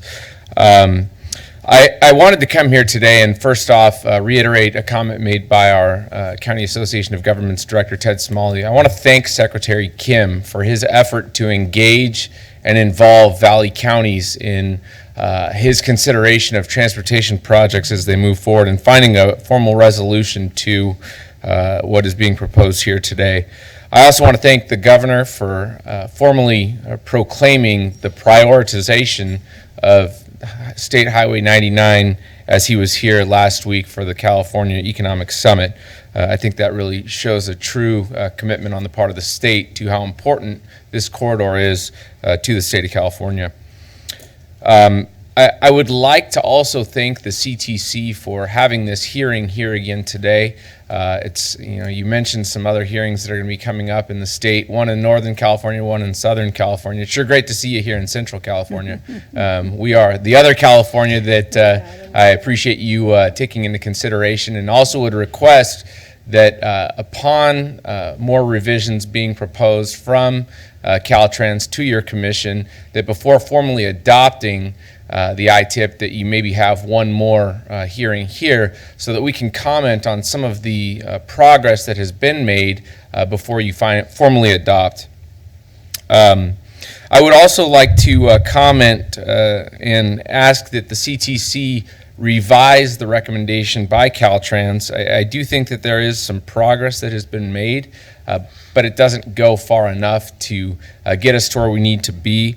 I believe Ted commented earlier to the commitment and the partnership, the collaboration that the Tulare County Association of Governments and associated bodies in our county have made to the 99 corridor, using our own local measure money as well as whatever state funding we can obtain to widen 99 and make it a safer corridor and a more productive corridor for not only our county but the valley as well, and for the state. You know, the widening of State Highway 99 has benefits that go beyond just local in Tulare County. You've heard from Madera County here today. All of us Valley counties stand together in advocating for the 99 to be widened. We even throw in some coastal counties here too, with the San Luis Obispo County being present here today. But this project benefits everyone. It has a local benefit in Tulare County. It has a valley benefit, a state benefit, and actually a nationwide and worldwide benefit. In Tulare County alone, we export our agricultural commodities to over 90 countries in the world. That's pretty incredible from just little old Tulare County. And if you think about it, the access that 99 gives the San Joaquin Valley and the world to our ag products is tremendous, whether it's through eventual connection to I-5 or to the ports. We get our goods to market, and that shows how important than a widening of 99 is for not only congestion purposes, but for air quality, for safety, and for many other benefits. The 99 is our top priority, and we stand together supporting the business plan that was mentioned earlier as being created 50 years ago, but I don't know how recently it's been looked at, and I do hope that that is something that is continued to be looked at and built upon going forward. Concluding, I think there needs to be a very clear plan to how we are going to get to 99 widening, not only planning, right-of-way acquisition, we need to get to construction. We need a formal plan and a clear commitment that has some certainties in it for the San Joaquin Valley and for Californians in order to be satisfied. So I do thank you for coming here today. I hope that the feedback provided from the public has been helpful for you, and I'm sure that you can see what a priority it is for all of us with the turnout that you've seen today. So thank you again. Thank you. Max Rodriguez?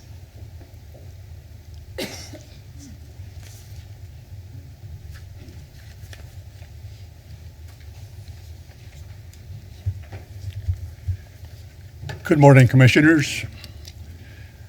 My name is Max Rodriguez, Madera County Board of Supervisors. I'm also a member of the MCTC. I'm very disappointed on the funding that's being proposed. 99 is very real, and we have long time waited for its correction. It's dangerous, it's crowded, and the traffic is horrendous. We have two arterial roads into Madera. They go through Madera County, which is Highway 41 and 99, and during certain hours, it's gridlock. Madera County is growing very rapidly. We have two communities on 41. Each is being proposed for homes of 6,000 each, which means a population increase of quite a few people. So we have to do something about the traffic problem that we have now. And then we have the fires that are existing in Northern and Southern California. The air is stagnant, it's very dirty. There on 99, we have after 2 o'clock in the afternoon, we have the semis, and the majority of the traffic is semis. And it's gridlock there, and they just move very slowly. So the air is very dirty. When we went to the people to ask them to support us on a tax increase, gasoline tax increase, we promised them that Highway 99 we would be taken care of, and we have succeeded as far as 12 to 17. That's being worked over right now, and that is great, and we thank you guys a lot. But we were counting also on 7 to 12 to be able to correct that problem there. So what we're doing now is just moving the traffic over to 7. And that's not going to work, folks. That is not going to work. And it's terrible. But I know that you guys are going to do what's right and what is right for Tulare and the other areas in Madera County. And we have to do something about that problem. It's huge. Madera is growing very rapidly, and we need your help. Thank you. Thank you very much. Okay, John D'Annunzio, Slocog, followed by Larry Reyna and Aubrey Willis. Hi, good morning, Chair Inman and Commissioners. I'm John D'Annunzio, programming staff of San Luis Obispo Council of Governments, representing SLO County and the Central Coast. Thank you for the opportunity to comment on the 2020 ITIP, and we sincerely appreciate the recommendation to support the $31.5 million for the Chelam and the Y segments of State Route 46 corridor improvements, and for any consideration of a reinstatement to the deleted $15 million for the prelim engineering and design of the Antelope grade. In programming and in grant writing, there's always an understanding that funding comes and goes. But in the case of the $15 million being deleted for Antelope grade segment and the expectation of our partners at Caltrans District 5 to initiate the PSNE and right-of-way, its deletion is unfortunate. We would prefer language that acknowledges it is deferred or delayed. The Central Coast could be successful on these segments in securing federal sources of funding, such as infra or build, as our friends and neighbors and cousins on the current side of the county line have been. But by deleting the pre-construction ITIP funding for the Antelope grade, it also deletes our ability to pursue federal funds.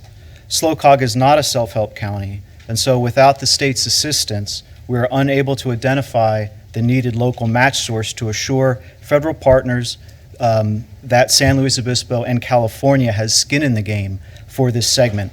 We need the state money for the federal money construction phases. Finally, SLOCOG would like to call attention to the efforts of our region's elected officials who have been fully engaged in this year's ITIP process.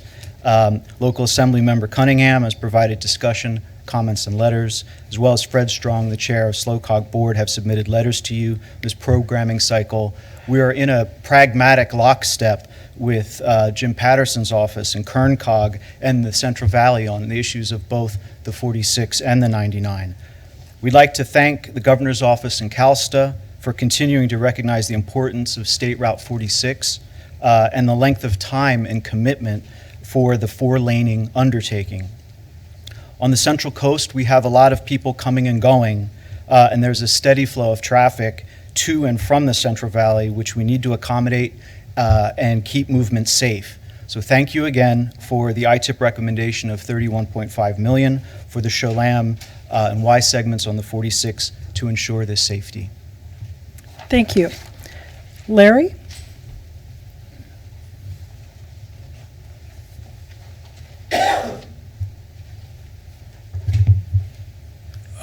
Good afternoon. My name is Larry Rena, and I live in Madera, and I'm here to urge the widening of 99, specifically the section in Madera County from Avenue 7 to 12. I don't represent any group. I'm here by myself, kind of like Joe Lunchpail. But I retired 14 years ago and moved to Madera. I had lived 30 plus years in the Bay Area, and I saw their transportation issues. But what I have seen the last 14 years is the traffic's got heavier, not only in the city of Madera, but Madera County. And that two-lane section on 99, all it takes is one large truck moving slowly, and you're down to one lane. If Caltrans decides to trim the trees along 99, you're down to one lane. And heaven forbid, if there's an accident on 99, it's just total gridlock. 99 has just been more and more difficult to navigate. I go to Fresno quite a bit, but I've also go to LA a few times a year, and what I see on 99 is kind of spotty. Some parts are 2 lanes, some parts are 3 lanes. You go a few miles, and then it goes up to 3 lanes. Then you go a few more miles, and it's down to 2 lanes. It isn't until you get to Bakersfield, and you get 4 or 5 lanes in Bakersfield, and then it is 3 lanes till it merges into 5 and into LA. But I'd like you to understand the transportation issues on 99, and especially the number of trucks that are along there, and those trucks can definitely slow traffic down. Thank you very much. Well, Larry, thank you. I want to thank everybody, but you didn't have to come today, and I really want to thank you for caring enough about your community and about the work that we all do together. So thank you so much. I love everybody too, but I just, you know. Aubrey?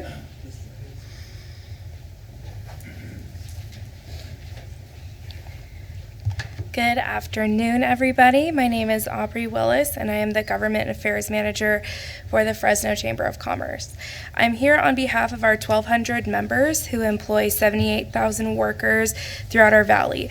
Many of our members that we represent and their workers throughout move their goods throughout this state using those highways. So we must express our concerns to cut funding towards highways 99 and 46.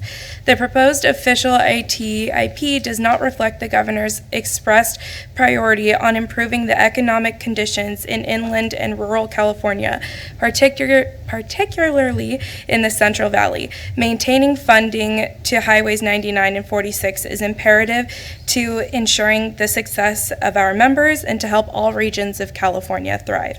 While we appreciate the administration's efforts and engagements in our valley, the official proposed ITIP does not reflect those efforts.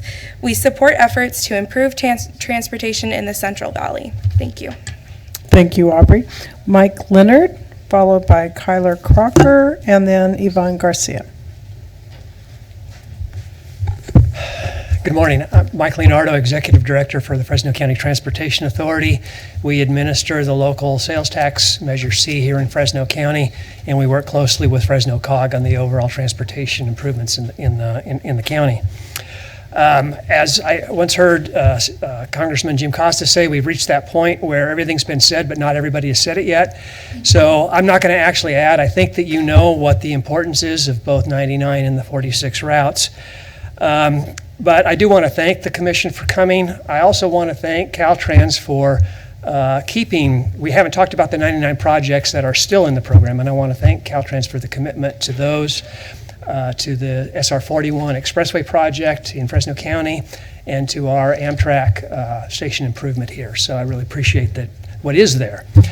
In a sense, Fresno has no dog in the fight. These aren't our projects, but I'm here really because I want to say how important the entire 99 corridor is to all the valley. And so Fresno is very supportive of putting the projects back in if there's a way to do that.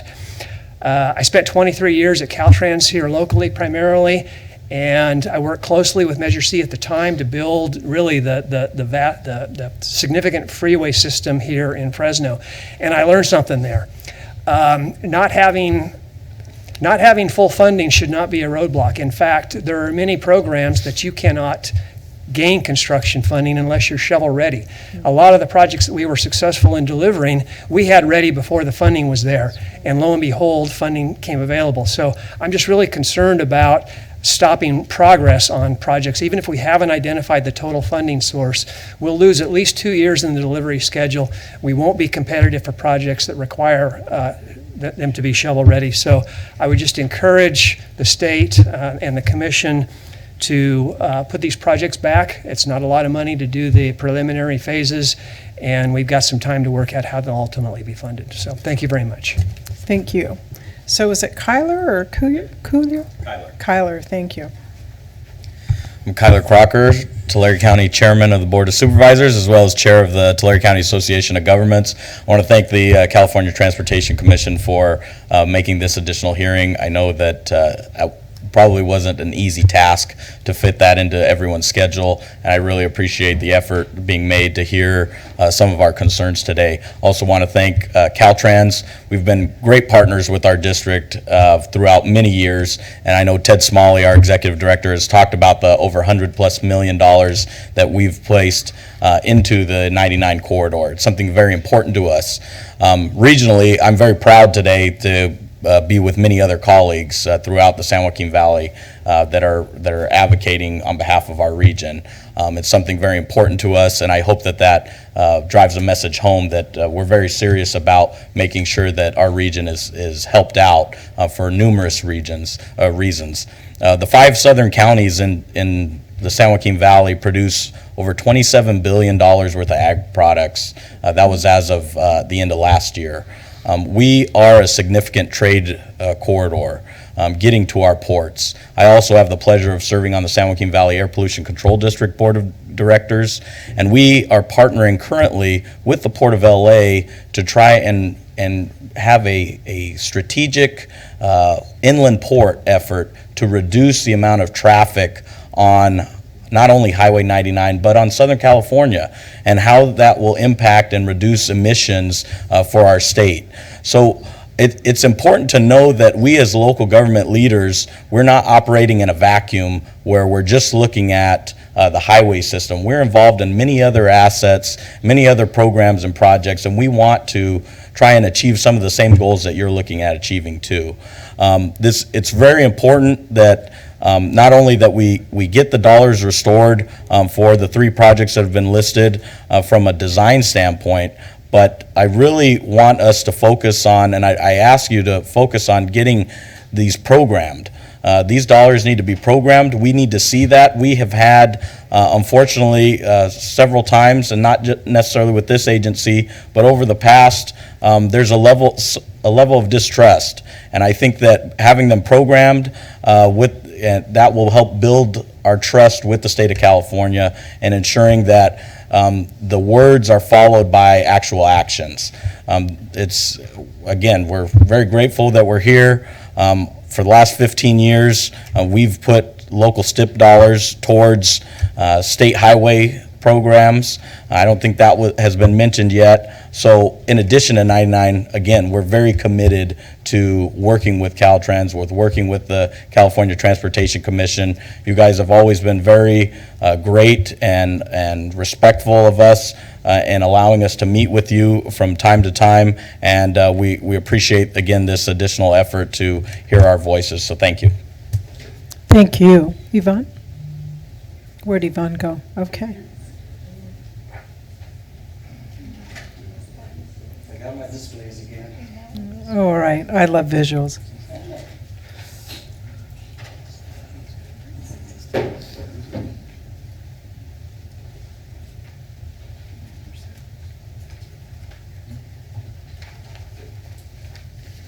I think Yvonne's just setting up shop here. Well, I have a cold, so I'll keep my contamination right here. And not Okay. contaminate Okay. that mic Thank over you. there. We appreciate that. I'm a little foggy, so I'm going to stick to my notes.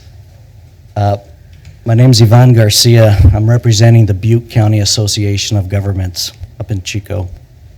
PCAG, Caltrans District 3, Yuba County, and the City of Marysville are working to complete the last remaining project on the State Route 70 corridor from Laurel Inn Road, just outside of Marysville, to the Butte-Yuba County line. So I'm here advocating to put Butte County regional funds in Yuba County. This project is partially funded with SHOP funds. The remaining $32 million to complete the project is being requested as part of the 2020 STIP. As the commission is aware, there have been 43 fatalities on the State Route 70 since 2010. 3 have occurred on this segment this year alone, and actually we had another one last week. Oh. This last project segment from the county line to Laurel Inn Road is lined with 158 driveways, heavy AM and PM commuter traffic, agricultural movement traffic, increased truck traffic that is part of the Paradise cleanup. Bottom line, these fatalities are not going to decrease until this last project is completed. After 30 years and over $1 billion in transportation investments, it's about $1 billion. The commission is poised to complete the State Route 70 corridor between Sacramento and Chico by funding this last project in Yuba County. PCAG, Caltrans District 3, and with the support of Yuba County Board of Supervisors and the Marysville City Council, have agreed to a funding plan to complete this final project in Yuba County, which includes a funding contribution of $4 million from PCAG, $4 million from Yuba County, and a request of $24 million from the ITIP. If funding is approved by the commission in the 2020 STIP, the State Route 70 corridor improvements that was directed by the commission back in 1988 will finally be completed. We have the largest urbanized area of Chico that is still not served by the state's minimum 4-lane highway system. This fatality map, they're head-on collisions, 1 lane per direction. PCAG has already programmed $4 million for the environmental component in Yuba County. We are willing to contribute more, even after the Orville Dam crisis in 2017, even after the Camp Fire in 2018, even after the 20 to 30,000 residents that relocated to Chico. Chico's a mess right now. You know, we do have a unique opportunity to finish this corridor once and for all. We have a lot of needs in Butte County, but our board is very supportive. We need to fix it once, and we need to fix it right. From my perspective, when I see there's a reserve, any reserve, what do I tell the families? That's where we're coming from. They haven't stopped. We're doing interim safety measures in the meantime, but CHP has already said they're not going to stop until you widen this facility. We're not asking for a third, fourth, or fifth lane. We need a minimum trunk system.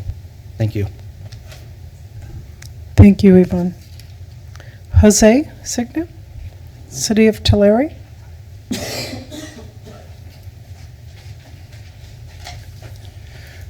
Good afternoon, Madam Chair, Commissioners. My name is Jose Segala, and I'm very proud to have the privilege to serve as the mayor of the city of Tulare.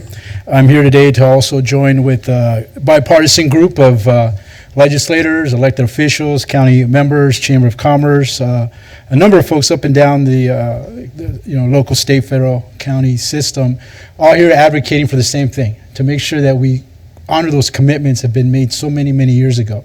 You know, I spent almost 22 years working in the state legislature with a number of members, up in Sacramento, and I worked back when there was a lot of folks working on bipartisan issues. And the one thing I recall from having seen a lot of those legislators who helped shape California was that they were strong on their word. That was huge for them. They might not have agreed politically on policy, but they gave their word and they meant it. And I think this is one of those examples where we as these communities rely on the leadership of Caltrans and the governor and other folks like yourselves to give us your word that things are going to happen. Yeah, it takes time. I remember taking a helicopter ride with one of the Caltrans directors way back when I worked for a guy named Marco Fireball, who was an assembly member in the Southeast.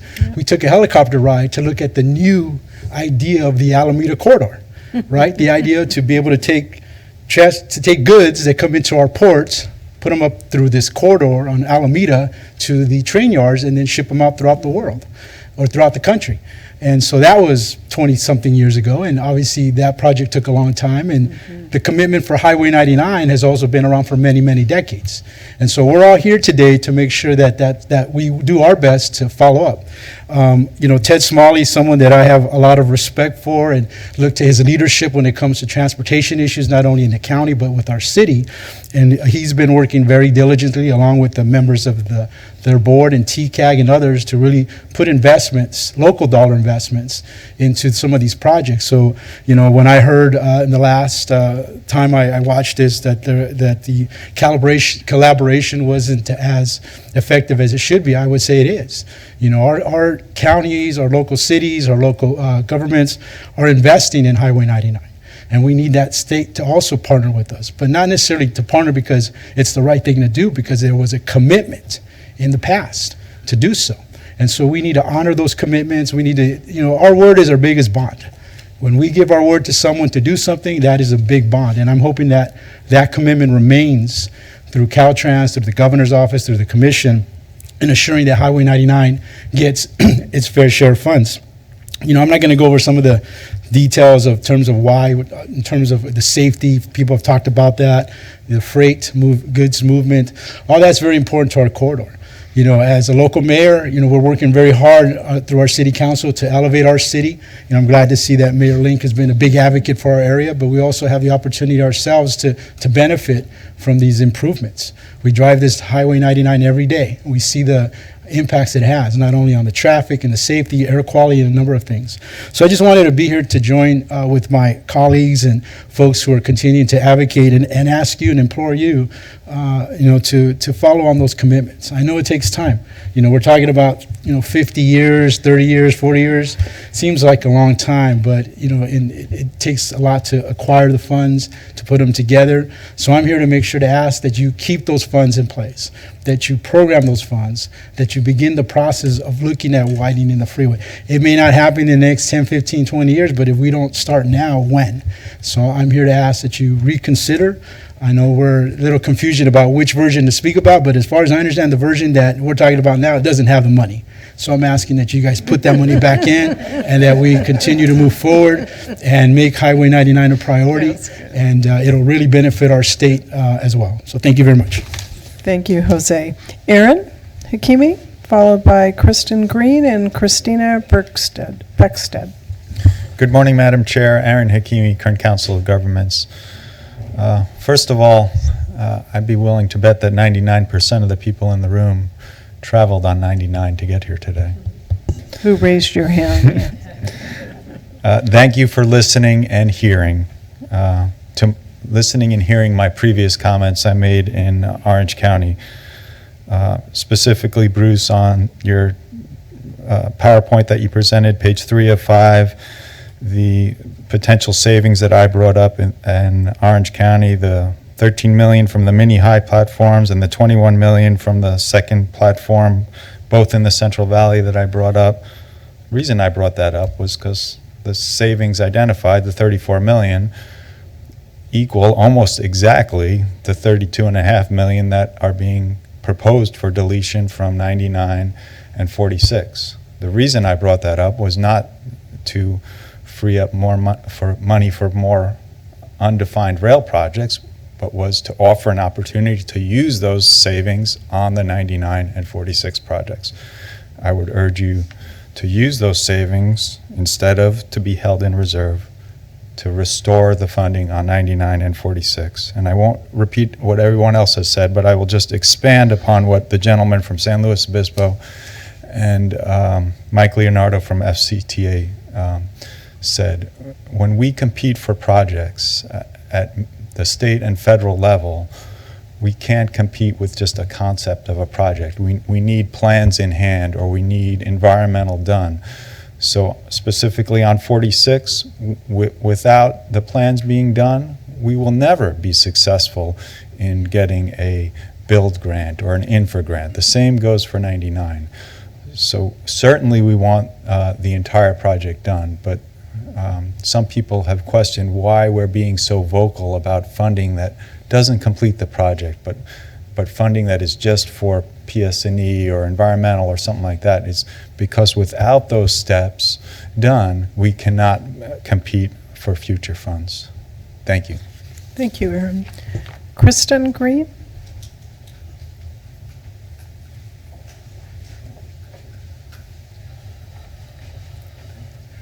Hi, I am just probably the second, typical non-suit citizen in the room. Thank you for coming. And I heard about this opportunity to come and speak to you all on the news, and so I am here. On my paper that I submitted to you, something that I was talking about with someone here in the room, and just something that I talk about with a lot of people in my own community, is how many people actually use public transportation in the valley, from Modesto to Bakersfield. How many people actually use it? Because it stops at the Grapevine, and then you have to take a bus to get to the other side and access the next part of the transit. It doesn't make any sense. It's never made any sense to me. And so I have a friend, and in speaking to that point, I have a friend of mine who's commuting to school down in San Diego for PT, to become a physical therapist, to help us all as we age with our aching bones. And he refuses to take the public railway system. It would help him out immensely. As many of us know when we drive, and why people are so interested in Tesla, so that way they can kind of drive hands-free and not have to worry. But the problem is that he found the system incredibly unreliable, incredibly it didn't work for his needs. He was not able to get home on time. No one was given an explanation to him as to why he wasn't able to do that, and he had to fight for a rental car to come back home. for the Valley residents who are so used to being independent and autonomous in the way that we travel, it is incredibly important to us to have reliable transportation. And many of you, I'm assuming, no offense, I'm making a general assumption, probably live in areas where if you decided to take a public transportation option, it would be easier for you to do so. And maybe it's not. And if it's not, well, then we need to address why that is, obviously, and that's what you're doing.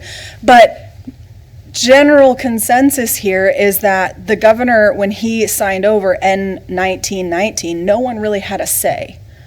No one had a say in his executive order to kind of force us all to accept that rail is best. I lived in mainland China for 6 months. I was an English teacher, and it took 72 hours by train to get from Hong Kong to Kunming, China. And if you're familiar with the topography and the general landmass of mainland China, that is a long time. It is far easier to fly. You're not going to make 72 hours. Well, you might in driving, but we didn't have that option. It wasn't an option for us to get from point A to point B.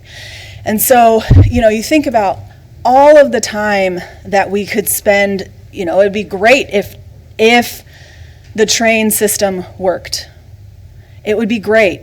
And it would alleviate traffic so that way those who are commuting by heavy freight, carrying merchandise and goods to the Bay Area and to LA, it would be absolutely wonderful if we had a way to kind of divide it up, right? So that way we can get from point A to point B without intersecting one another.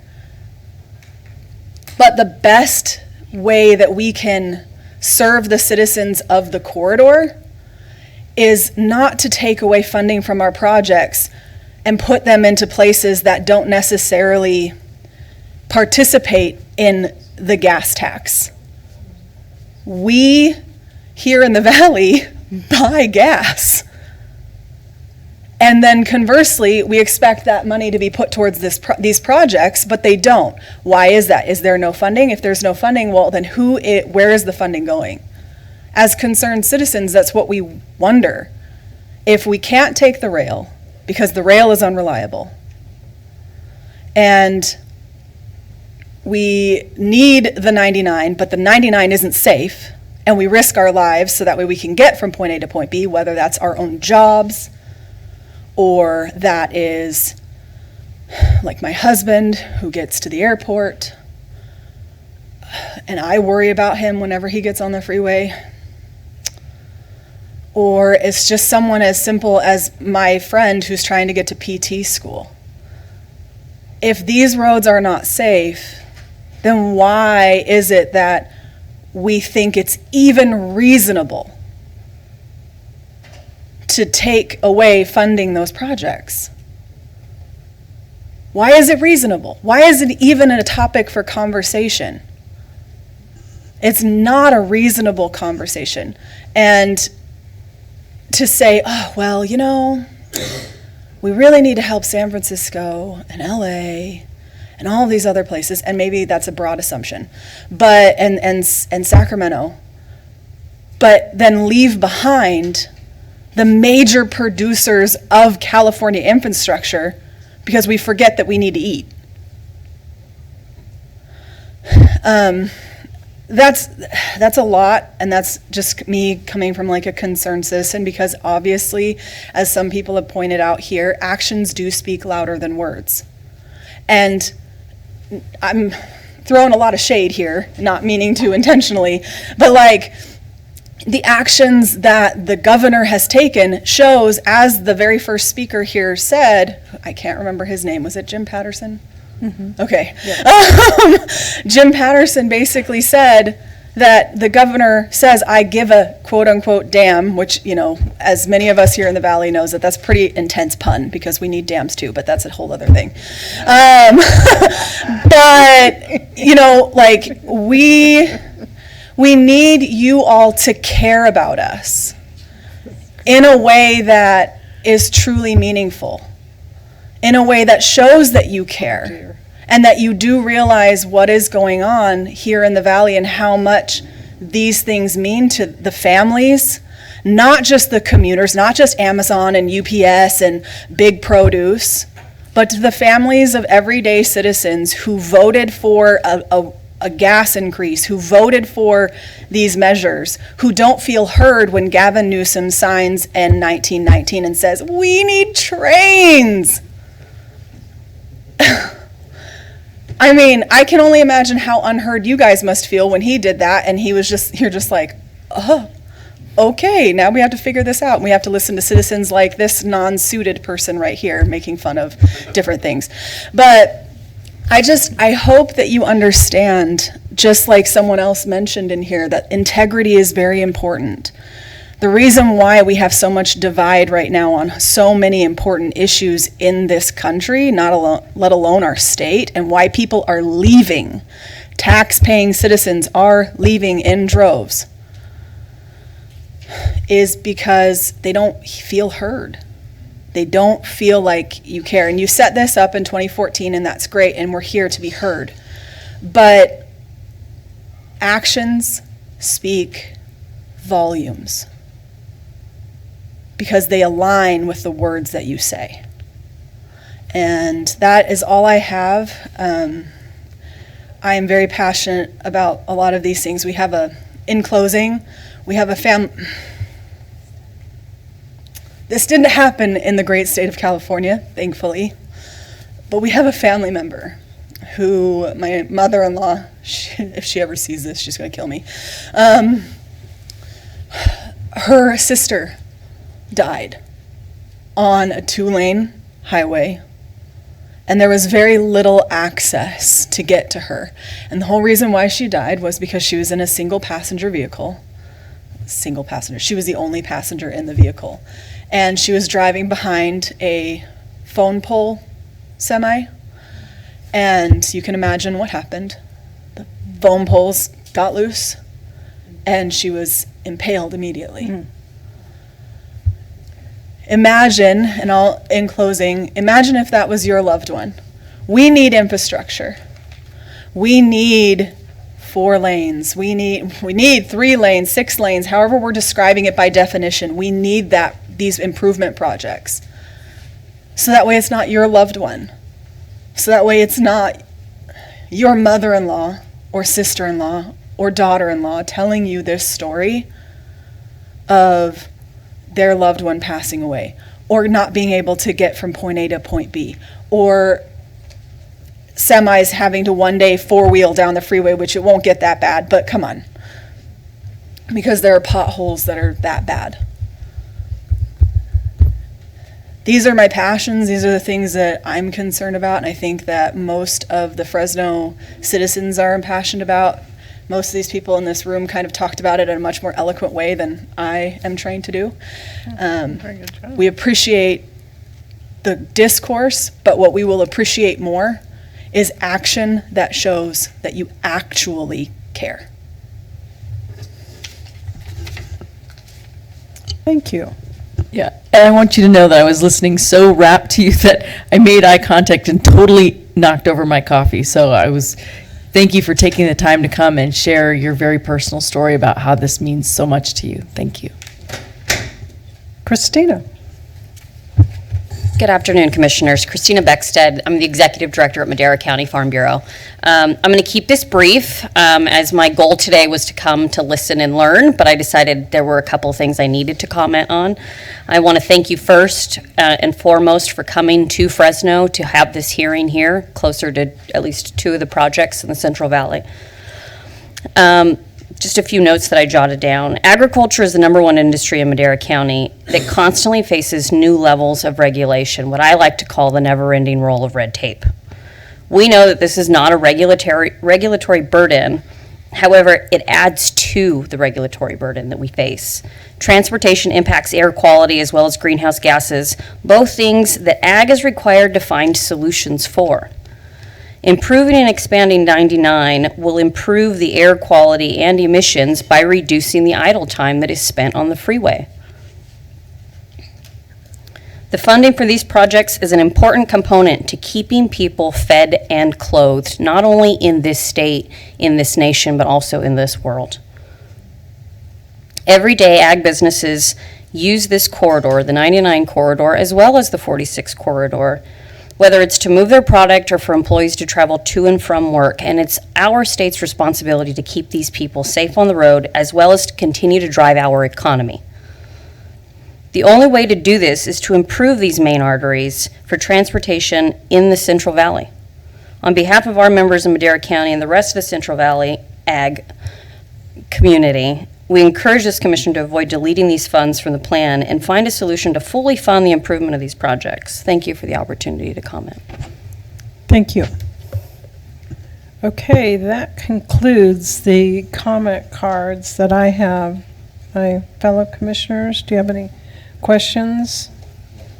Hillary?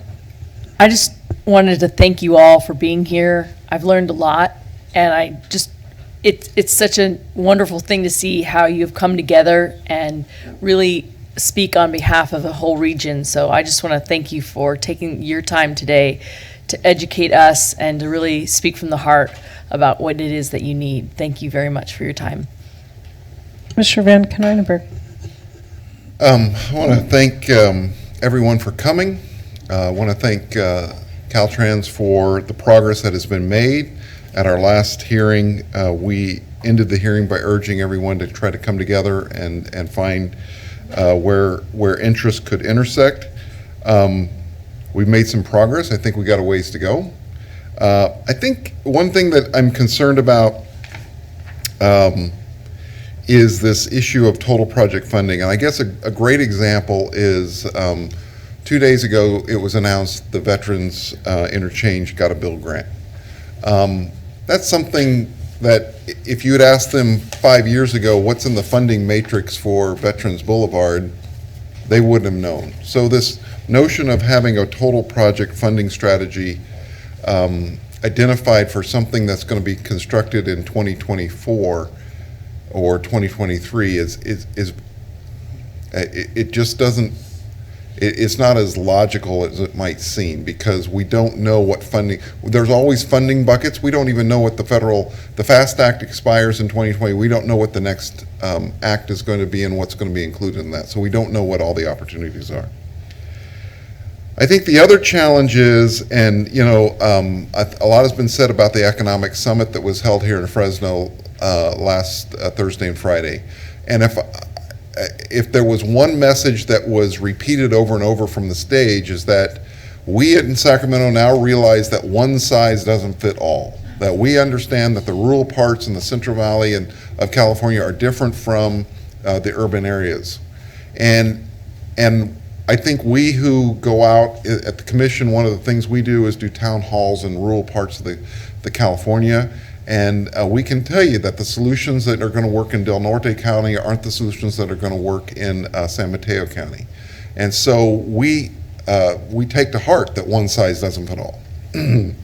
We know that capacity increasing projects by and large no longer work in urban areas, that we need to focus on mode shift projects in those areas.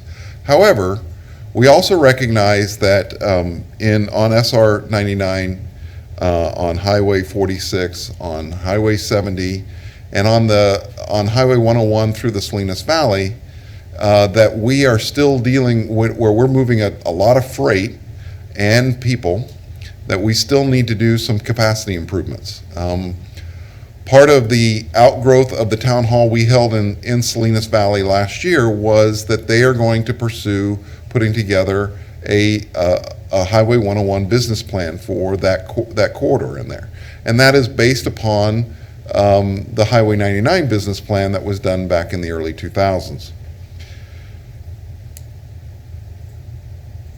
So I think one of the things I'd like to see at our next, as you come together, and I know that you all are working together, that we recognize that the capacity increasing projects, that we as going forward are still committed to capacity increasing projects on certain corridors. I think the other thing that's important to point out is, I think there's this notion, and it's not been said overtly, but I want to make sure I fully understand it. As I read the slide, the ITIP capacity is $159 million. and in the 2020 ITIP, according to the slide. A portion of that is allocated to rail. So that's now, I'd like to see at your next presentation in December, all the other rail funding that we allocate at the commission, and then the federal opportunities that come into the system. So the TIRSIP, I know that just the TIRSIP alone in 1920 is $516 million. 2021, I know it's $663 million. I know there's Prop 1A money for connections to high-speed rail. I don't have that quantified. I know there were carve-outs in SB1 for commuter rail, and I don't have that number. I think when we say, oh, well, we really need to put investments in rail, we need to acknowledge that we're really investing in rail right now. And this commission has had a commitment to passenger rail through the allocations we've done through those different programs. And I know that a lot of the screening on TIRSIP goes through Caltrans. But I want to make sure we have an idea of what are we spending in ITIP on capacity, what are we spending on ITIP in rail, and then what are all the other rail programs that we're doing. I'd like to see that diagram. And I think that might be helpful for other people within the administration to take a look at, to see that the expenditures we're making on capacity are probably only 10% of what the expenditures we're making in passenger rail as it is going forward. So I am encouraged that I know even today that members of Madera County are up meeting with the agency to work through these issues. I am encouraged that we're talking, and I look forward to our next time that you're going to present to us in Riverside, that will be closer. So thank you. Director Branson? I just want to thank our partners, everyone that participated today. As staff, we listened very carefully, and your comments were very, very meaningful to us as staff. And I would just say, as I sat here and listened to the concerns raised, it did come to my mind that, you know, the STIP is a 5-year program. The Commission is, as you all know in this room, is updating it every 2 years. The projects that we're talking about today are projects that were already programmed by the Commission. So, you know, and as staff, when I think about a proposal for a reserve for funding, these are projects that the Commission has already committed to. So, you know, that's just really a very important, it was brought up today, and it's something that as staff, you know, in my mind, I'm thinking through as well. So look very much forward to the December 15th final ITIP and further discussions on that when we do receive that. So thank you, Madam Chair. Okay, so I think everybody was taking good notes. So I want to just do a couple of things. One, remind everybody that Bruce let us know that the comment period has been extended. So I'd encourage anybody who's here or watching us or will look at our archives to let your voice be heard, because I think we're all better when we do that. So I appreciated everybody coming today. It really feels good when you come into a room and there's a whole bunch of people that are with you. So we've had some places we go. Last week we were in Crescent City, and I have to applaud the folks in Del Norte County because they turned out en masse all day long. And so for those of us that are honored to serve the state of California, to know others are caring enough to sit at the table and help us be better together is a good thing. So for all of us, I think in terms of my notes, what I kind of highlighted was the safety first. And I think just to make sure when we do our final one, let's make sure that we are very articulate on how first and foremost for all of us that serve in the world of mobility, that safety is always front and center for all of our considerations, and I don't want to ever lose sight of that. And then I think also, you know, we had discussions today about greenhouse gas reductions and sustainable community strategies and everything, and I want to make sure that we are really, and I'm going to quote Ted, I think, talked about silo planning and stuff. So just to make sure that we don't end up doing something that doesn't really move us all collectively forward. So I would ask everybody to really think about all the other work we can do. The only thing, being a person that spends a good amount of her time in the goods movement sector in my day job, the thing I didn't hear from the conversations was really the expiration date. And when you're moving in the ag industry, it's not the same as some of the other volumes of freight that we move. And I'm aware, and I think we all need to be appreciative of the fact that for our agriculture industry, it's a different kind of freight often, and it can be different even within that sector in terms of what kind of timelines do we have, because if we miss a window, we can end up not really even needing to move those goods because if they're no longer usable. So I think that's something too, Bruce, to consider when we look at this.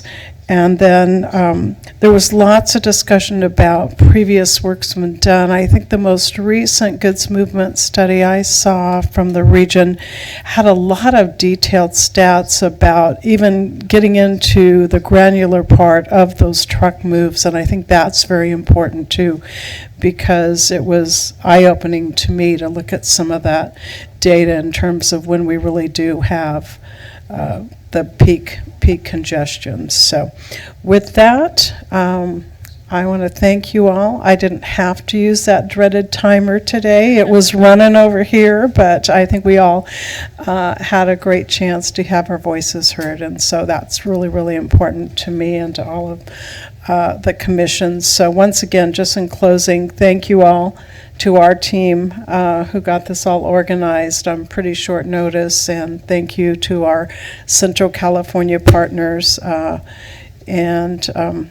We'll be in Riverside on December 5th, one of those days, the 4th and 5th. And so we'll be getting an update at that time, and then I'm not even sure if the final's not till the 15th, so we'll have to see how much work has been done and then make sure that everybody has a good chance to go through it. So with that, meeting adjourned. Thank you.